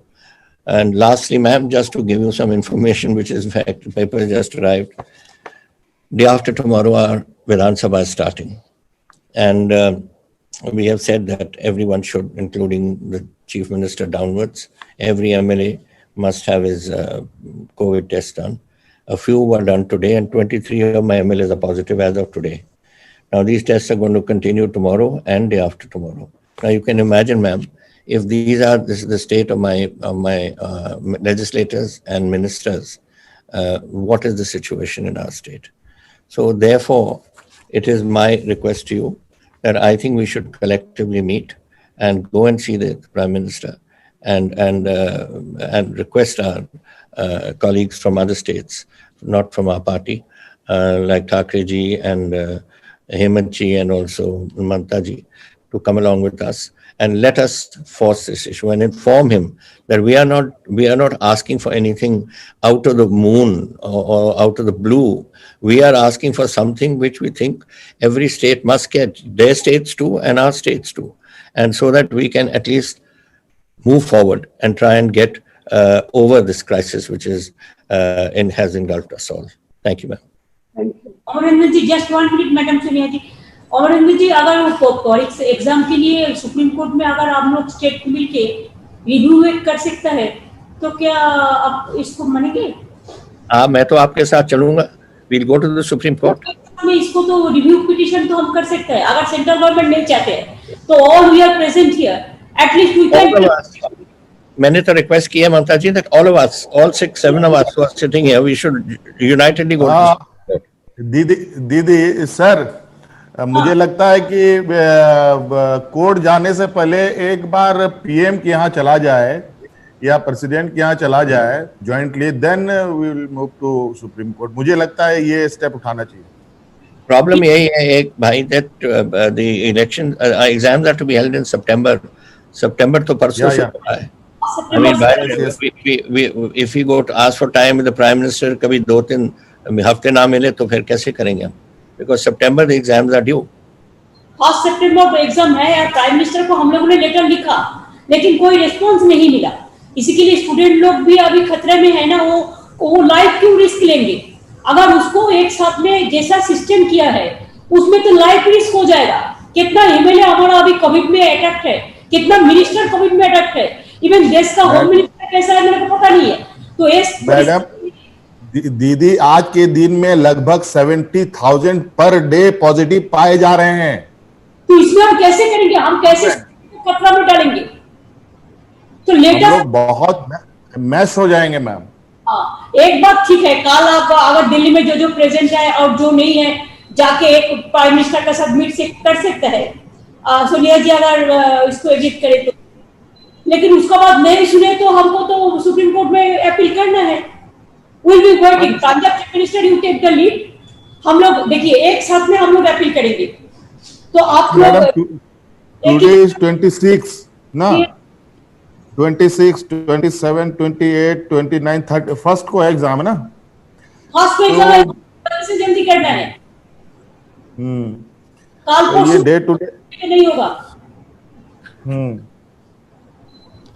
तभी ठीक है, you know, because September 1st तो आ गया ही हमारे पास। So why do we wait for that? Let us go to court. Supreme Court चल लो, हम सब चलते हैं। Punjab you take the lead, आप कर लो, हम लोग सब एक साथ नहीं करेंगे, अलग अलग नहीं करके बेटर होगा। हेमंत जी, अगर उद्धव जी भी अभी नहीं है लेकिन सब पार्टी तो है, एक साथ ना 6-7 स्टेट भी हम करें ना, तो अदर स्टेट, नवीन जी भी कल हम सुना है उन्होंने कहा कि हम लोग इसको पोस्टपोन करने चाहते हैं। और भी बहुत स्टेट है जो हमारा साथ नहीं सकता है, नहीं रह सकता है, लेकिन स्टूडेंट का इंटरेस्ट के बारे में सबको करना पड़ेगा। इसी के बारे में आज मीटिंग से तो इसका बारे में एक क्लियरिटी है। दूसरी बात यह है कि कोरोना थोड़ा कमती होने का बाद एक डेपुटेशन पीएम का साथ मिलना चाहिए, प्रेसिडेंट का पास भी जाना चाहिए। और दिल्ली में जो लोग रहते हैं, सोनिया जी आप लोग तो दिल्ली में यू आर सेटल्ड है, तो उधर में भी एक डेलीगेशन हम पार्टी से रिप्रेजेंटेटिव भेज देंगे प्राइम मिनिस्टर और प्रेसिडेंट को पास, जो स्टेट का बारे में जो बोलना है इसको बारे में जल्दी से जल्दी करना है। हमारा बोलता है नहीं देगा, अरे नहीं देगा तो हमारा टाका रुपया लेके चला जाता है और बोलता है नहीं देगा, नहीं देगा तो स्टेट चलेगा कैसे? नहीं, सही बात। अभी मैडम जो एग्जाम का डेट इन लोगों ने डिक्लेयर किया है उसमें कोई एसओपी भी तो नहीं बताया है कि कैसे होगा नहीं होगा।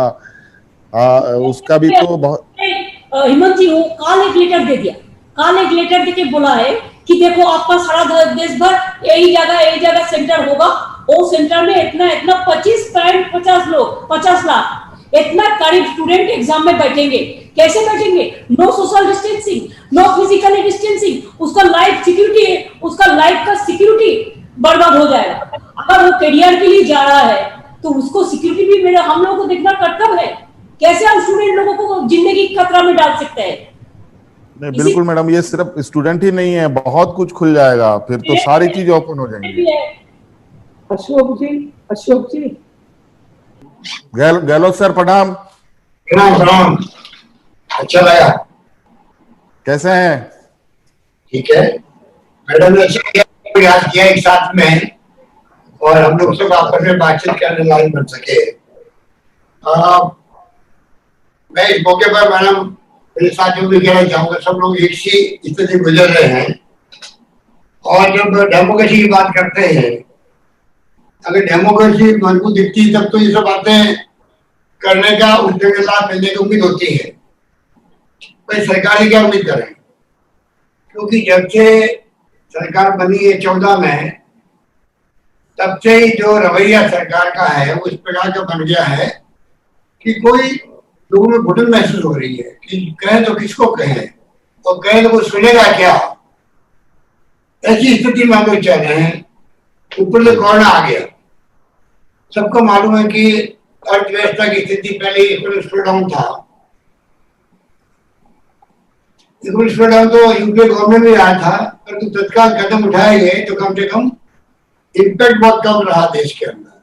जब doctor Manmohan Singh ji prime minister थे, आपने उस वक्त में देखा किस प्रकार से फैसले के बाद हुए थे। वो तो इत्यादि दर्द हो गए, चाहे वो आरटीआई था, चाहे आरटीई था, चाहे फूड सिक्योरिटी एक्ट था, और चाहे नरेगा था। आज नरेगा और फूड सिक्योरिटी एक्ट ही बचाए गए हैं, बहुत बड़ा इम्पैक्ट पड़ गया है। परंतु दुख इस बात का है कि कोरोना ने जो स्थिति खुली है राज्यों की, पूरी लड़ाई राज्य सरकारें लड़ रही है और केंद्र सरकार से खाली वीडियो कॉन्फ्रेंसिंग के अलावा कुछ भी नहीं हुआ।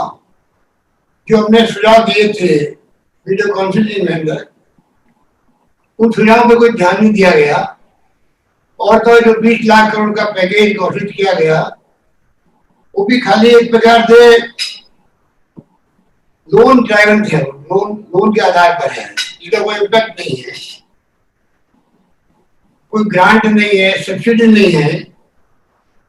और मैं समझता हूँ कि राज्यों की स्थिति बिगड़ती जा रही है। जो हमने वादे किए थे जनता से, बजट पेश किया था, कमिटमेंट हमारे थे, सबको मालूम है कि इसके कारण से रेवेन्यू 40% मुश्किल रह गई है राज्यों की। और बिना केंद्र के सहयोग से राज्य सरकारें जो कमिटमेंट पूरा कर नहीं सकती, हमें अपने बजट जो बनाया हुआ है उस पर कटौती करनी पड़ रही है। ऑस्टेरिटी मेजर हमारे उठा रहे हैं। लॉकडाउन लंबे समय तक चला, उसके कारण भी स्थिति बिगड़ गई। सब जगह दुकानें हो, व्यापार हो, इंडस्ट्री सब बंद हो गए। वक्त लगेगा कि श्रमिकों के अलग प्रॉब्लम्स हैं, रेवेन्यू रिकवर होने में वक्त लगेगा। तो तमाम मेरे पूर्व साथियों ने जो बातें बनाई है वो हकीकत में है कि आज जीएसटी जो वादा किया हुआ केंद्र सरकार का, आज हमारे स्टेट में करीब 6,990 करोड़ रुपए बकाया हो गए हैं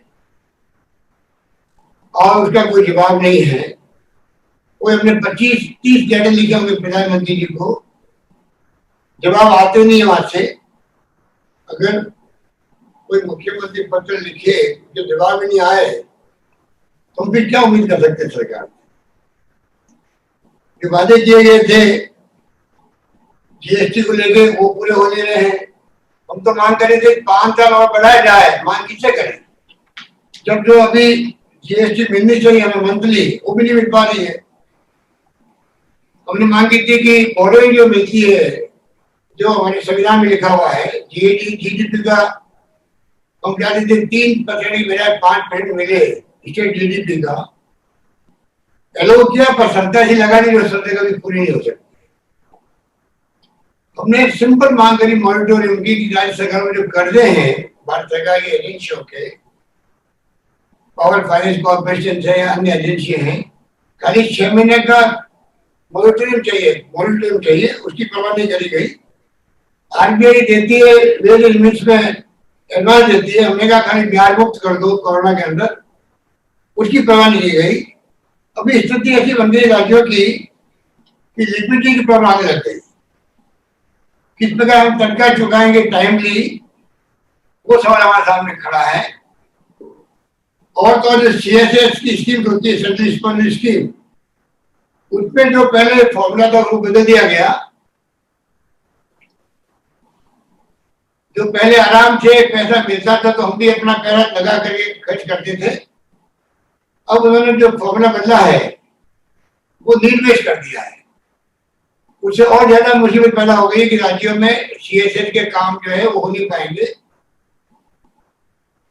और तो और जो हिस्सा मिलता केंद्रीय करों में हमें मृत्यु के कहते हुए कि उसमें इस 1 महीने में 800 करोड़ की कमी आ गई 1 महीने के अंदर। तो सोच सकते हैं अगले महीनों में क्या होगा। तो चारों ओर से हम लोग घिरे हुए हैं और सरकार को तो परवाह इन बातों की है नहीं। सरकार को परवाह है सरकारें गिराएंगे ऐसे। जैसे उन्होंने कर्नाटका में खेल खेला, मध्य प्रदेश में खेल खेला, राजस्थान की बारी आपके आशीर्वाद से बच गए हम लोग। पर जो सुनते रहते हैं कि महाराष्ट्र हो, चाहे वो छत्तीसगढ़ अपने झारखंड हो, चाहे वो कोई राज्य हो, उनकी बारी कैसे लगे। जब हम ये बातें सुनते हैं तो आप सोच सकते हैं कि इसमें क्या होगा। इन स्थितियों में हम लोग चाह रहे हैं जो बहुत ही चिंता का विषय बना हुआ है। सरकार को परवाह नहीं है कि चाहे कितने एक्सपर्ट कोई बात कह दे देश के अंदर, इकोनॉमिस्ट कुछ भी कह दे, आरबीआई के गवर्नर है वे कुछ भी कह दे, और तो पीएम के जो एडवाइजर थे इकोनॉमिक के, उनकी अपनी राय आ गई। पर फिर भी सरकार को कोई चिंता ही नहीं है, कुछ पता नहीं आर्थिक व्यवस्था को लेके लोगों को विश्वास ही खत्म हो गया। सरकार कोई उसके बारे में विचार नहीं कर रही कि सोच भी नहीं कि क्या होगा राज्यों का। स्थिति बड़ी विकट होती जा रही है और हर फैसले उल्टे हो रहे हैं। पेट्रोल डीजल के दाम, मेरे पास आंकड़े हैं किस प्रकार से एक्साइज ड्यूटी बढ़ाई जा रही है लगातार, सेस और सरचार्ज बढ़ाए जा रहे हैं और $115 प्रति बैरल से लगा करके $19 पे आ गए। तभी लगातार प्राइस बढ़ रही है। पूरा पहले केंद्र सरकार ले रही है, डिविजनल पूल जो होता है राज्यों को मिलने वाला, उन पर कटौती हो रही है। इस प्रकार से स्थिति बन गई है। तो ये स्थिति में हम लोग चल रहे हैं और कोरोना में जो काम किया वो बेमिसाल किया राज्य ने, इसमें कोई दो राय नहीं। आपके आशीर्वाद से हम लोगों ने भी यहाँ पर सोशल कमिटमेंट भी पूरा किया, हेल्थ एस्पेक्ट से बढ़ाया हम लोगों ने। और आज स्थिति है कि राजस्थान वो राज्य जहाँ पर पॉजिटिविटी की रेट जो है 3.38% है और जो सबसे अच्छी रेट है यहाँ पर। बाकी जगह नेशनल लेवल पर 8.78% है। फर्टिलिटी रेट जो है राजस्थान 1.34% है, जो सबसे कम है देश के अंदर। और तो और रिकवरी रेट जो है वो हमने इतने अच्छे प्रयास किए कि हमारे यहाँ पहले पूना और दिल्ली जाती थी टेस्टिंग, अब करीब 50,000 टेस्ट पर डे हो रहे हैं। और हमने ऑफर किया पड़ोसी राज्यों को भी, जो जब आप हमारे यहाँ से टेस्ट करवा सकते हैं। रिकवरी रेट 79.27% है। तो ओवरऑल हमारे कोरोना को लेके हम लोगों ने काफी कुछ किया है। उसका मैं समझता हूँ कि अच्छा इम्पैक्ट भी है। जनता को सोशल सिक्योरिटी में हमने पेंशन भी कायम रखी, 6 पेंशन दे दी हम लोगों ने। साथ में हम लोगों ने से उनके लिए अलग से व्यवस्था करी। करीब हमने 32 लाख लोगों को 3 किस्तों में हमने 3,500 रुपये दिए, गेहूं फ्री दिए हैं, दालें फ्री दे रहे हैं।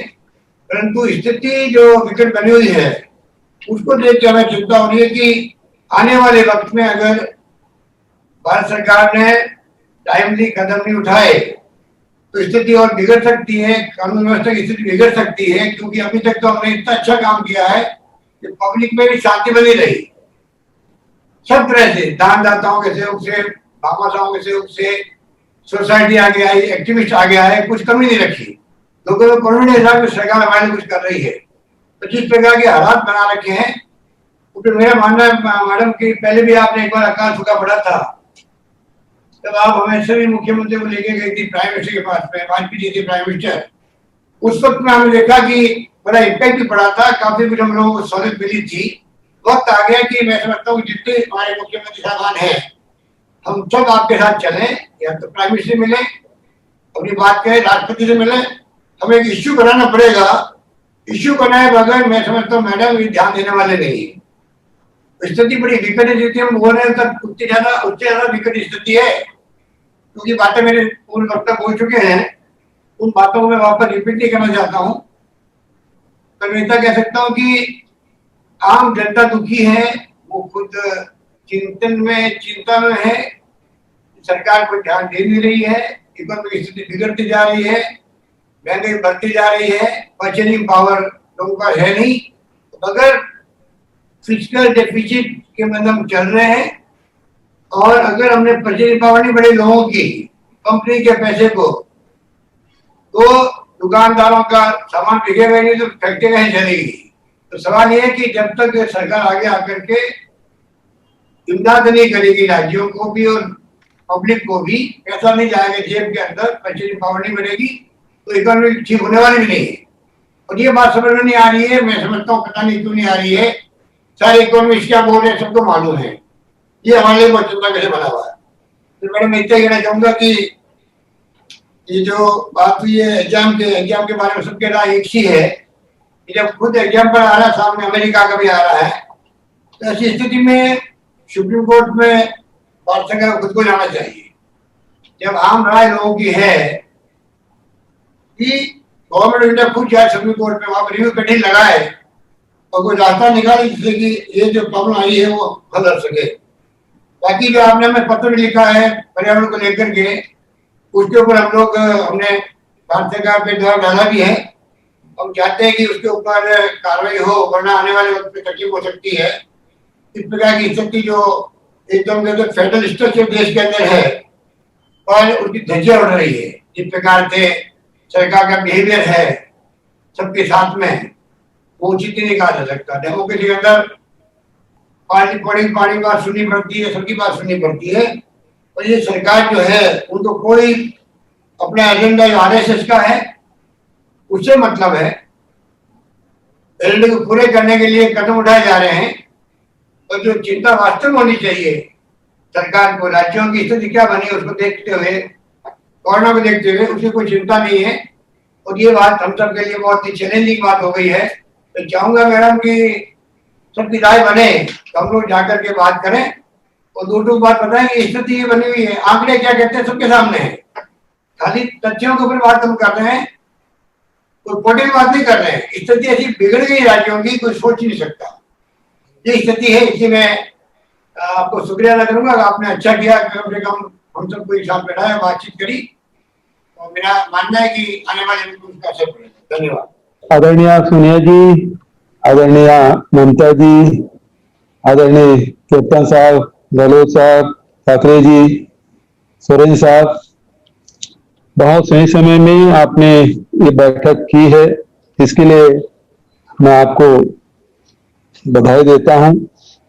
और लगातार इस समस्याओं को पार्टी उठाती भी रही है और आज विभिन्न राज्यों के मुख्यमंत्री के बीच में इस मुद्दे को आपने उठाया और सभी मुख्यमंत्रियों ने अपनी अपनी राय दी है। मैं सभी को धन्यवाद देता हूं।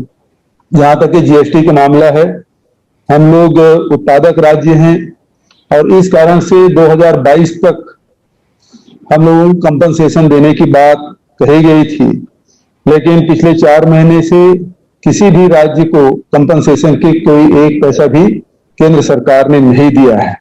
जबकि आवश्यकता अभी जो स्थिति है 2022 से बढ़ा के बल्कि 2027 तक ही किया जाना चाहिए। इस प्रकार का प्रस्ताव जो उत्पादक राज्य हैं वहां से होना चाहिए। मैं इस मत का हूं। अभी हम लोगों को जो पैसा मिलना था 2828 करोड़ वो नहीं मिला है और इसके कारण से जो स्थिति है वो भयावह होती जा रही है। मुझे ये भी जानकारी मिली है कि कल केंद्रीय वित्त मंत्री जी बैठक ले रहे हैं, लेकिन एजेंडा कुछ भी नहीं है।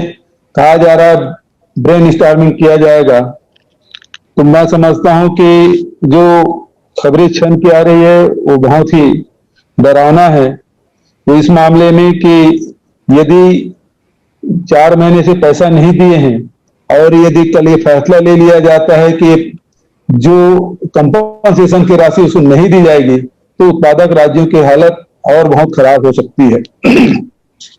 दूसरा जो इशू है जिसके बारे में सोरेन जी ने जो बातें कही कि जो पर्यावरण के संदर्भ में, तो ये तो बहुत भयावह है कि यदि कोई उद्योग लग जाए और उसके बाद वो सारे कानून का नियम का पालन करेंगे।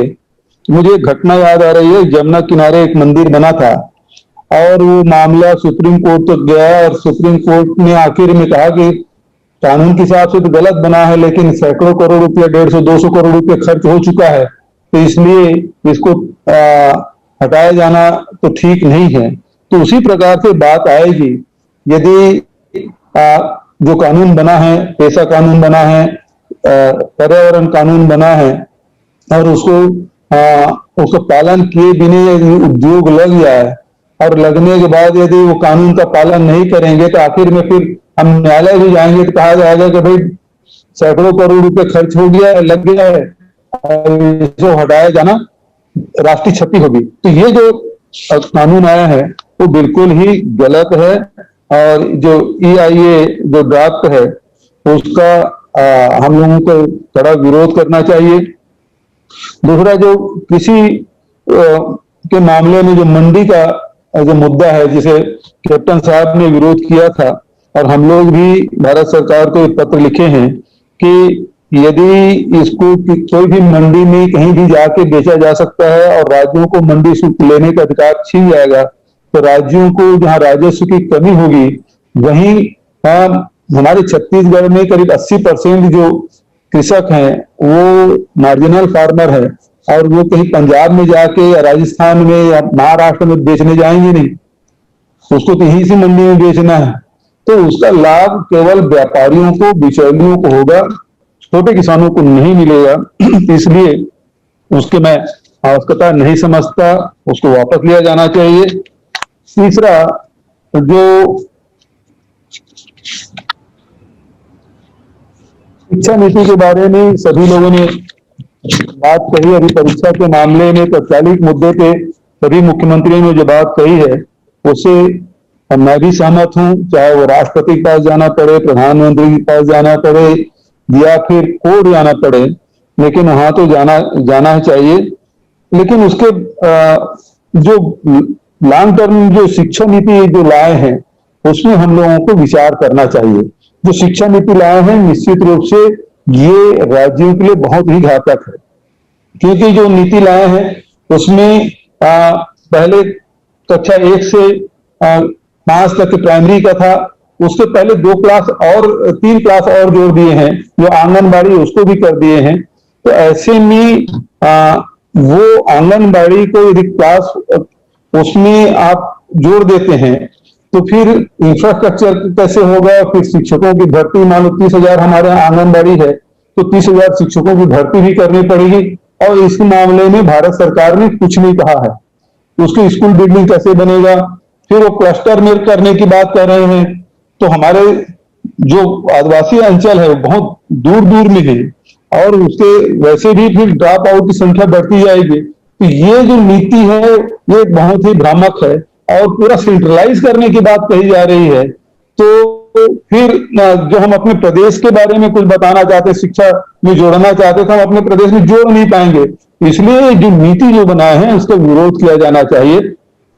और फिर एक बात और कही जाती है, जैसे अभी हमारे यहाँ जो 8 सब्जेक्ट ले तो उसे BA डिग्री मिलती है, जो साइंस ले वो BSc की डिग्री मिलती है। लेकिन भारत सरकार अब जो नीति लाई है उसमें ये कह रहे हैं कि आप इकोनॉमिक्स भी ले सकते हैं, आप फिजिक्स भी ले सकते हैं। अभी की स्थिति ये है कि हम अपने स्कूलों में, कॉलेजों में जो सब्जेक्ट के जो टीचर हैं उसे बहुत मुश्किल से भर पाए हैं। सुदूर अंचलों में तो वो उन विषयों के टीचर भी नहीं मिल पाते। ऐसे में जब अलग अलग सब्जेक्ट के एक साथ कोई भी जो स्टूडेंट है यदि वो अलग अलग विषयों को ले लेंगे, साइंस के भी और आर्ट के भी और कॉमर्स के भी, तो फिर इतने सारे शिक्षकों की भर्ती करना, उसको उपलब्ध कराना, ये तो बहुत ही खर्चीला होगा। लेकिन भारत सरकार इसमें वित्तीय व्यवस्था किस प्रकार से होगी इसके बारे में मौन है, जो इस विषय में भी हम लोगों को बहुत गंभीरता से विचार करने की आवश्यकता है। अभी सोरेन साहब ने जो कोल ब्लॉक के बारे में जो बात कही है, और पूरे देश में जो स्थिति है वो प्राइवेटाइजेशन का चल रहा है, चाहे वो एयरपोर्ट का हो, चाहे वो रेल का हो, चाहे सेल का हो, जितने भी इंडस्ट्री है सबका निजीकरण कर रहे हैं। तो आज जो स्थिति बनी है, जो 70 साल में हमारी सरकारों ने जो विभिन्न संस्थान सार्वजनिक उपक्रम बनाए हैं उसको लगातार बेचते जा रहे हैं। तो अब जो आवश्यकता है वो India against privatisation, India against privatisation की लड़ाई हम सबको लड़नी पड़ेगी, क्योंकि केरल से लेकर जम्मू कश्मीर तक के जितने भी सार्वजनिक उपक्रम है उसे बेचा जा रहा है और एक एक करके बेचते जा रहे हैं। और हम राज्य के लोग चुपचाप बैठे देखते रहे हैं। कहीं कहीं विरोध हो रहा है, केरल की विधानसभा में पारित हो रहा है, कहीं और विधानसभा में पारित हो रहा है। इससे हम लोगों को सामूहिक रूप से लड़ाई लड़नी पड़ेगी। हमारे यहाँ भी छत्तीसगढ़ में पिछले समय जब वाजपेयी जी प्रधानमंत्री थे तब हमारे यहाँ बालकों को बेच दिया गया, एल्युमिनियम प्लांट था। अभी जो नगर नार में जो स्टील प्लांट अभी बना ही नहीं है, उसे बेचने की सूची में उसे जारी कर दिया गया, उसमें रखा गया है। हम लोगों ने इसे विरोध में पत्र लिखा है कि इसे निजी हाथों में न बेचा जाए, लेकिन यदि ये बेचा जाता है तो हम लोग विरोध करें, क्योंकि रेलवे स्टेशन, एयरपोर्ट सभी राज्यों के बिकने के कगार पे हैं। बहुत सारे राज्यों में निजी हाथों में चला गया है, बहुत सारे राज्यों में जाने वाले हैं। तो ये जो इंडिया अगेंस्ट प्राइवेटाइजेशन है, इसको हम लोगों को लेके लड़ना चाहिए। हमारे यहाँ कोल ब्लॉक की नीलामी, पिछले दिनों कोल मिनिस्टर आए थे, तो उन्होंने कहा कि भाई हमारे राज्य में कोयला का खदान है और हमारे पास भी एक कोयला खदान नहीं है छत्तीसगढ़ के लिए। तो बोलते हैं कि जो नीलामी होगी उसमें आप भी ले लीजिए, तो वो हमारे ही खदान है, हम ही खरीदें। ये बात अजीब सी है। सर जी ऐसे हुआ था ना, तो ये पूरे जंगलों को उजाड़ के यदि इस प्रकार से किया जाएगा और निजी हाथों में बेचा जाएगा, उनका कहना है कि 50 साल में कोयले के रिलेवेंट नहीं रह जाएगा, तब तक के दूसरे कोई चीजें आ जाएगी। लेकिन आज जैसे हम भले रॉकेट के युग में आ गए हैं, लेकिन बैलगाड़ी समाप्त नहीं हुआ। यदि हम कितना भी दूसरे पावर के लिए दूसरे क्षेत्र में जा सकते हैं, लेकिन कोयला आधारित जो पावर है उसकी महत्ता कभी कम होने वाली नहीं है, उसकी उपयोगिता बनी रहेगी। तो इस समय हम लोगों को इस मामले में लड़ाई लड़नी पड़ेगी। झूठ बोलते हैं, उनको लगता है बाकी सब लोग मूर्ख हैं, वही एक समझदार है। स्थिति यही है जापान में कि जो आप न्यूक्लियर पावर है सर, जापान में जितने भी न्यूक्लियर ये से पावर बनते हैं वो सारे इंडस्ट्री बंद हो गए, मालूम है?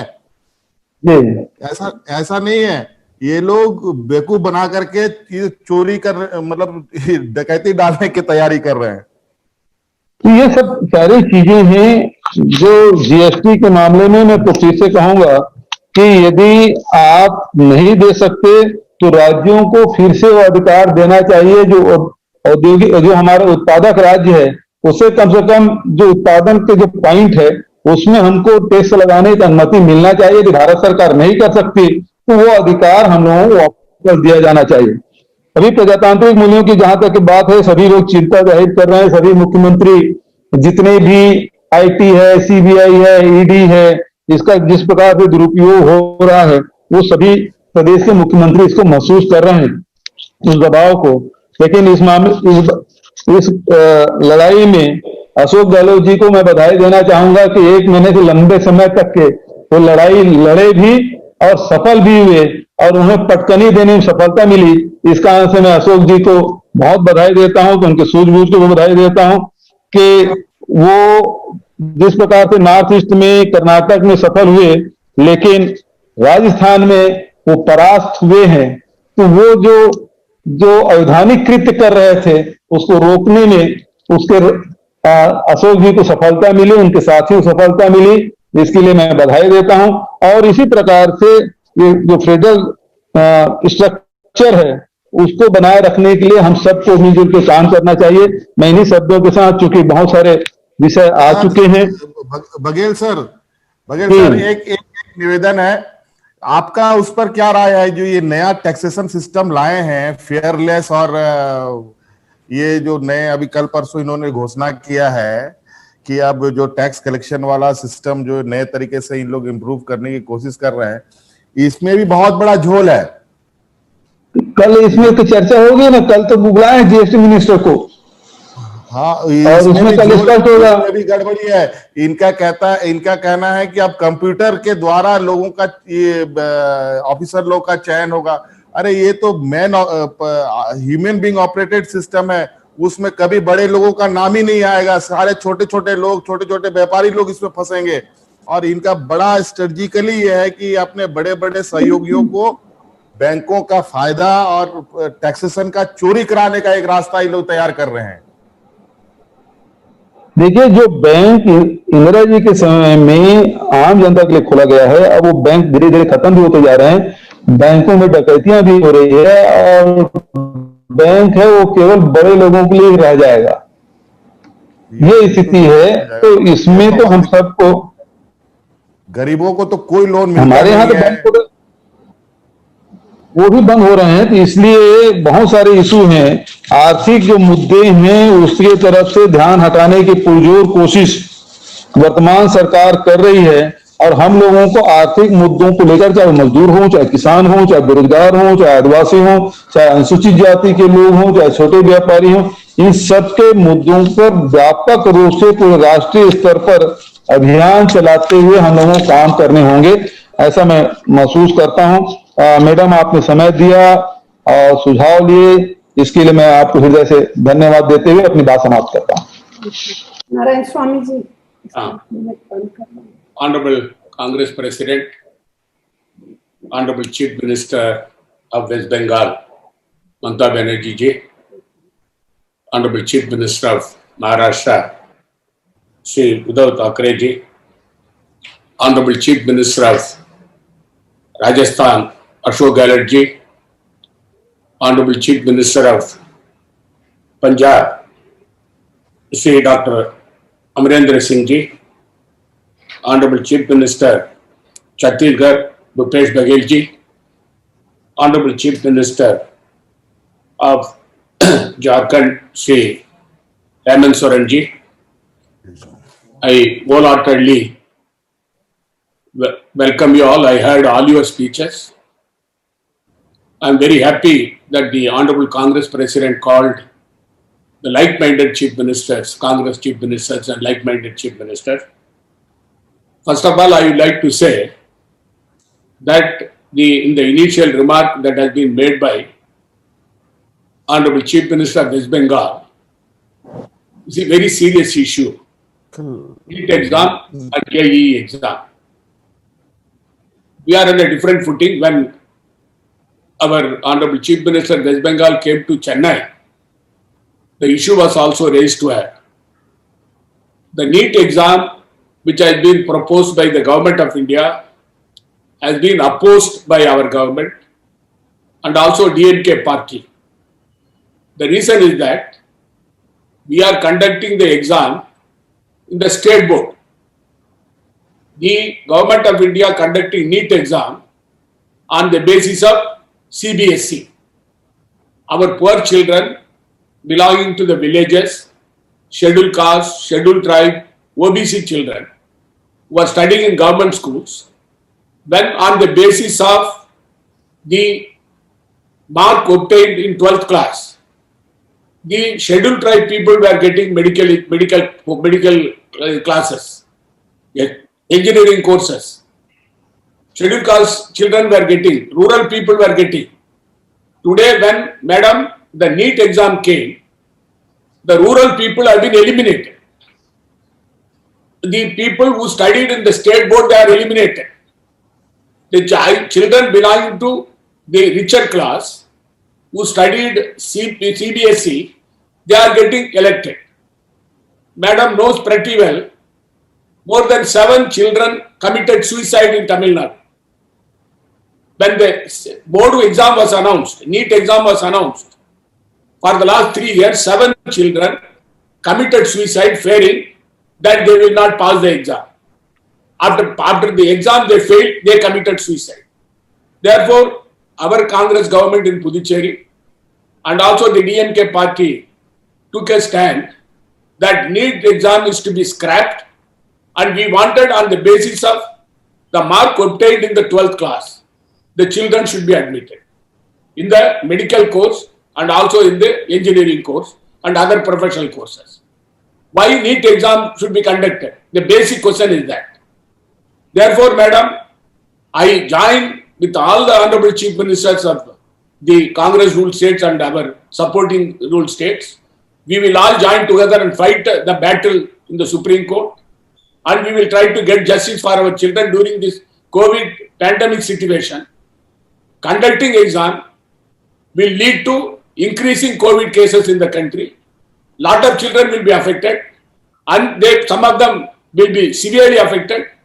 Who is responsible for it? The Government of India is responsible for it. Therefore, the Government of India should review it. I wrote a letter to Honorable Prime Minister yesterday. I told him that postpone JEE examination as far as other state is concerned. Cancel NEET examination. But madam, I will join with them. We will go to the court. I agree with the Honorable Chief Minister of West Bengal. We will jointly fight the battle against the central government on this issue. Madam, during this COVID situation, ours is a small state, but our revenue has dropped. In the month of March, we got only 30% revenue. In the month of April, it was 45%. In the month of June, it was 55%. In July, it is 60%. 40% revenue shortfall is there. Madam, I am a member of the GST Council. I attended so far right from Arun Jaitley today, Madam Nirmala Sitharaman, about 33 meetings I attended as the Finance Minister of the state. I raised several issues along with the Honorable Chief Minister of Punjab, Honorable Finance Minister of Punjab, Honorable Finance Minister of Rajasthan, and also Honorable Finance Minister of West Bengal. We jointly raised several issues.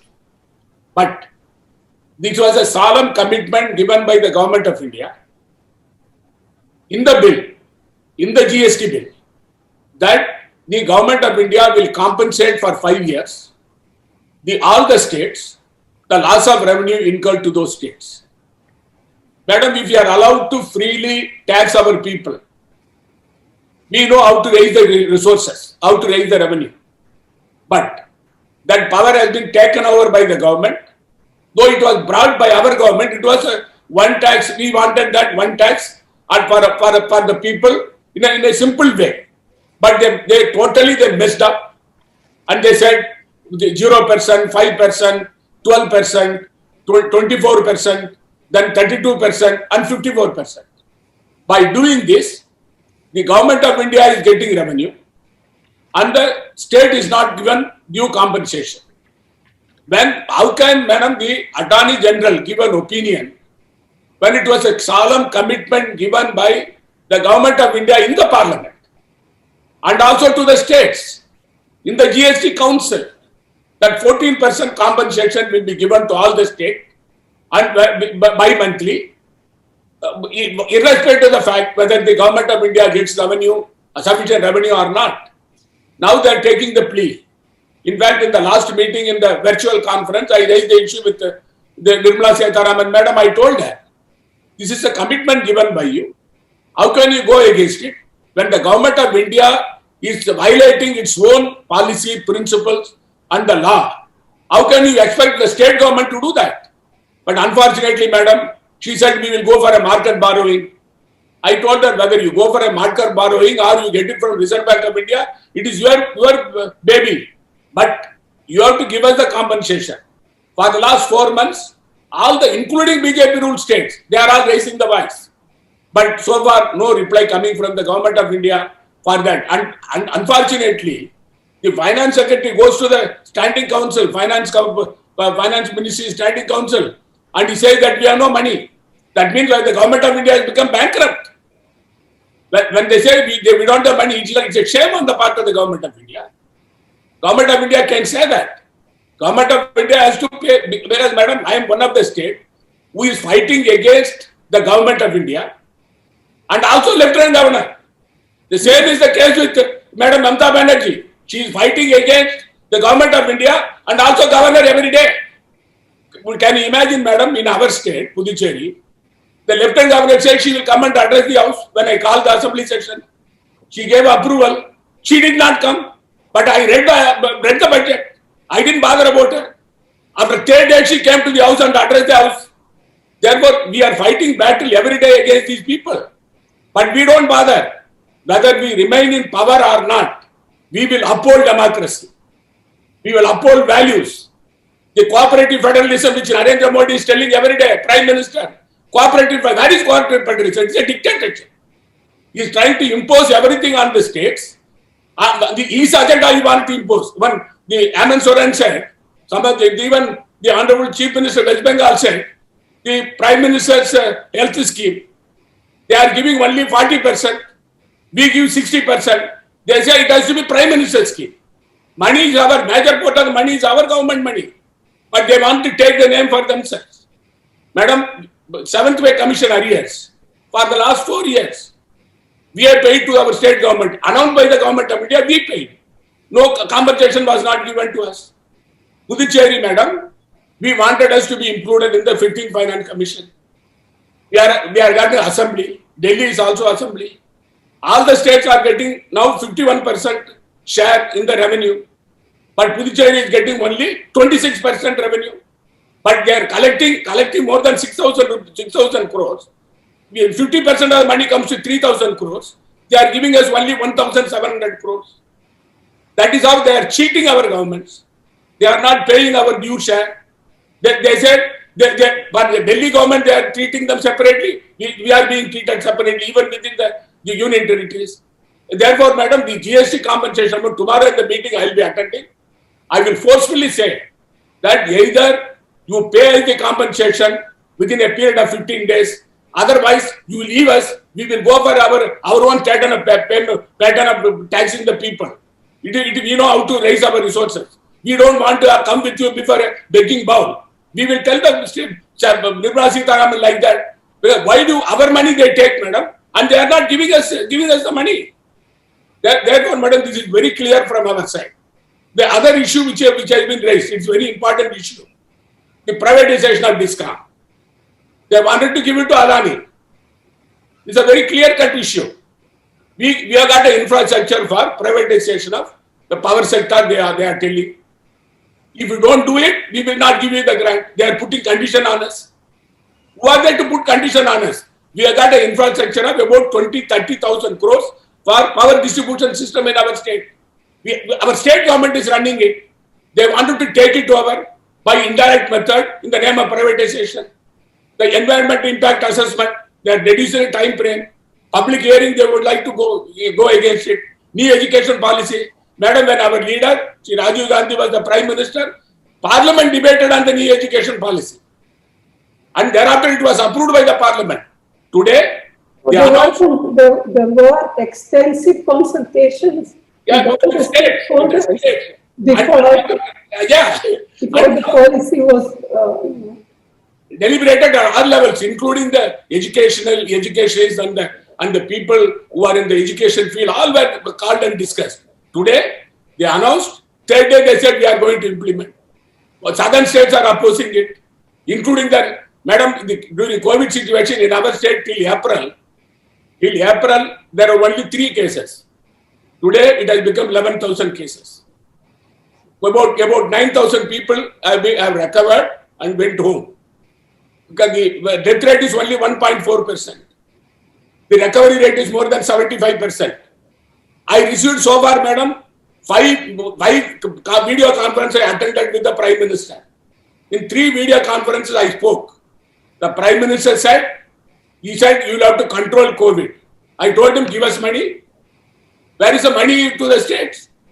He said he never answered that issue.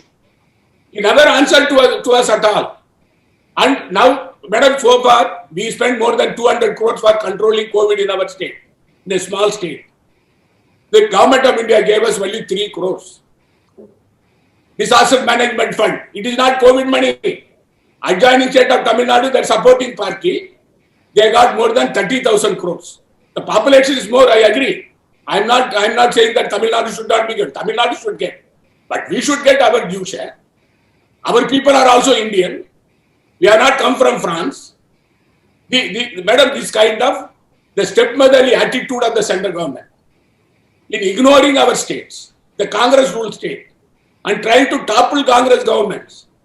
But every day we have to fight the battle against them, imposing officers on us, imposing their policy on us, even if it is a state subject, interfering in that. Therefore, every state now, this is a time, madam, as I entirely agree with the Honorable Chief Minister of West Bengal, we should go to the court and then try to see that the NEET exam and also the JEE exam to be postponed. And secondly, our delegation of the like-minded political party leaders, our Honorable Chief Ministers, meet the Prime Minister and President, tell them that this is a COVID situation. The Government of India should liberally fund the states, give money to the state for the survival of the people of the state. Job loss is more than 40% in our state. Ours is a producing state. our money goes to consuming state in the name of GST. We are at loss. We are not being compensated. Therefore, madam, this is high time that we should join together and raise our voice together. Then alone, this government of India will come to senses. At least after hearing us, they will understand that the opposition leaders are together. Thank you, ma'am. Thank you.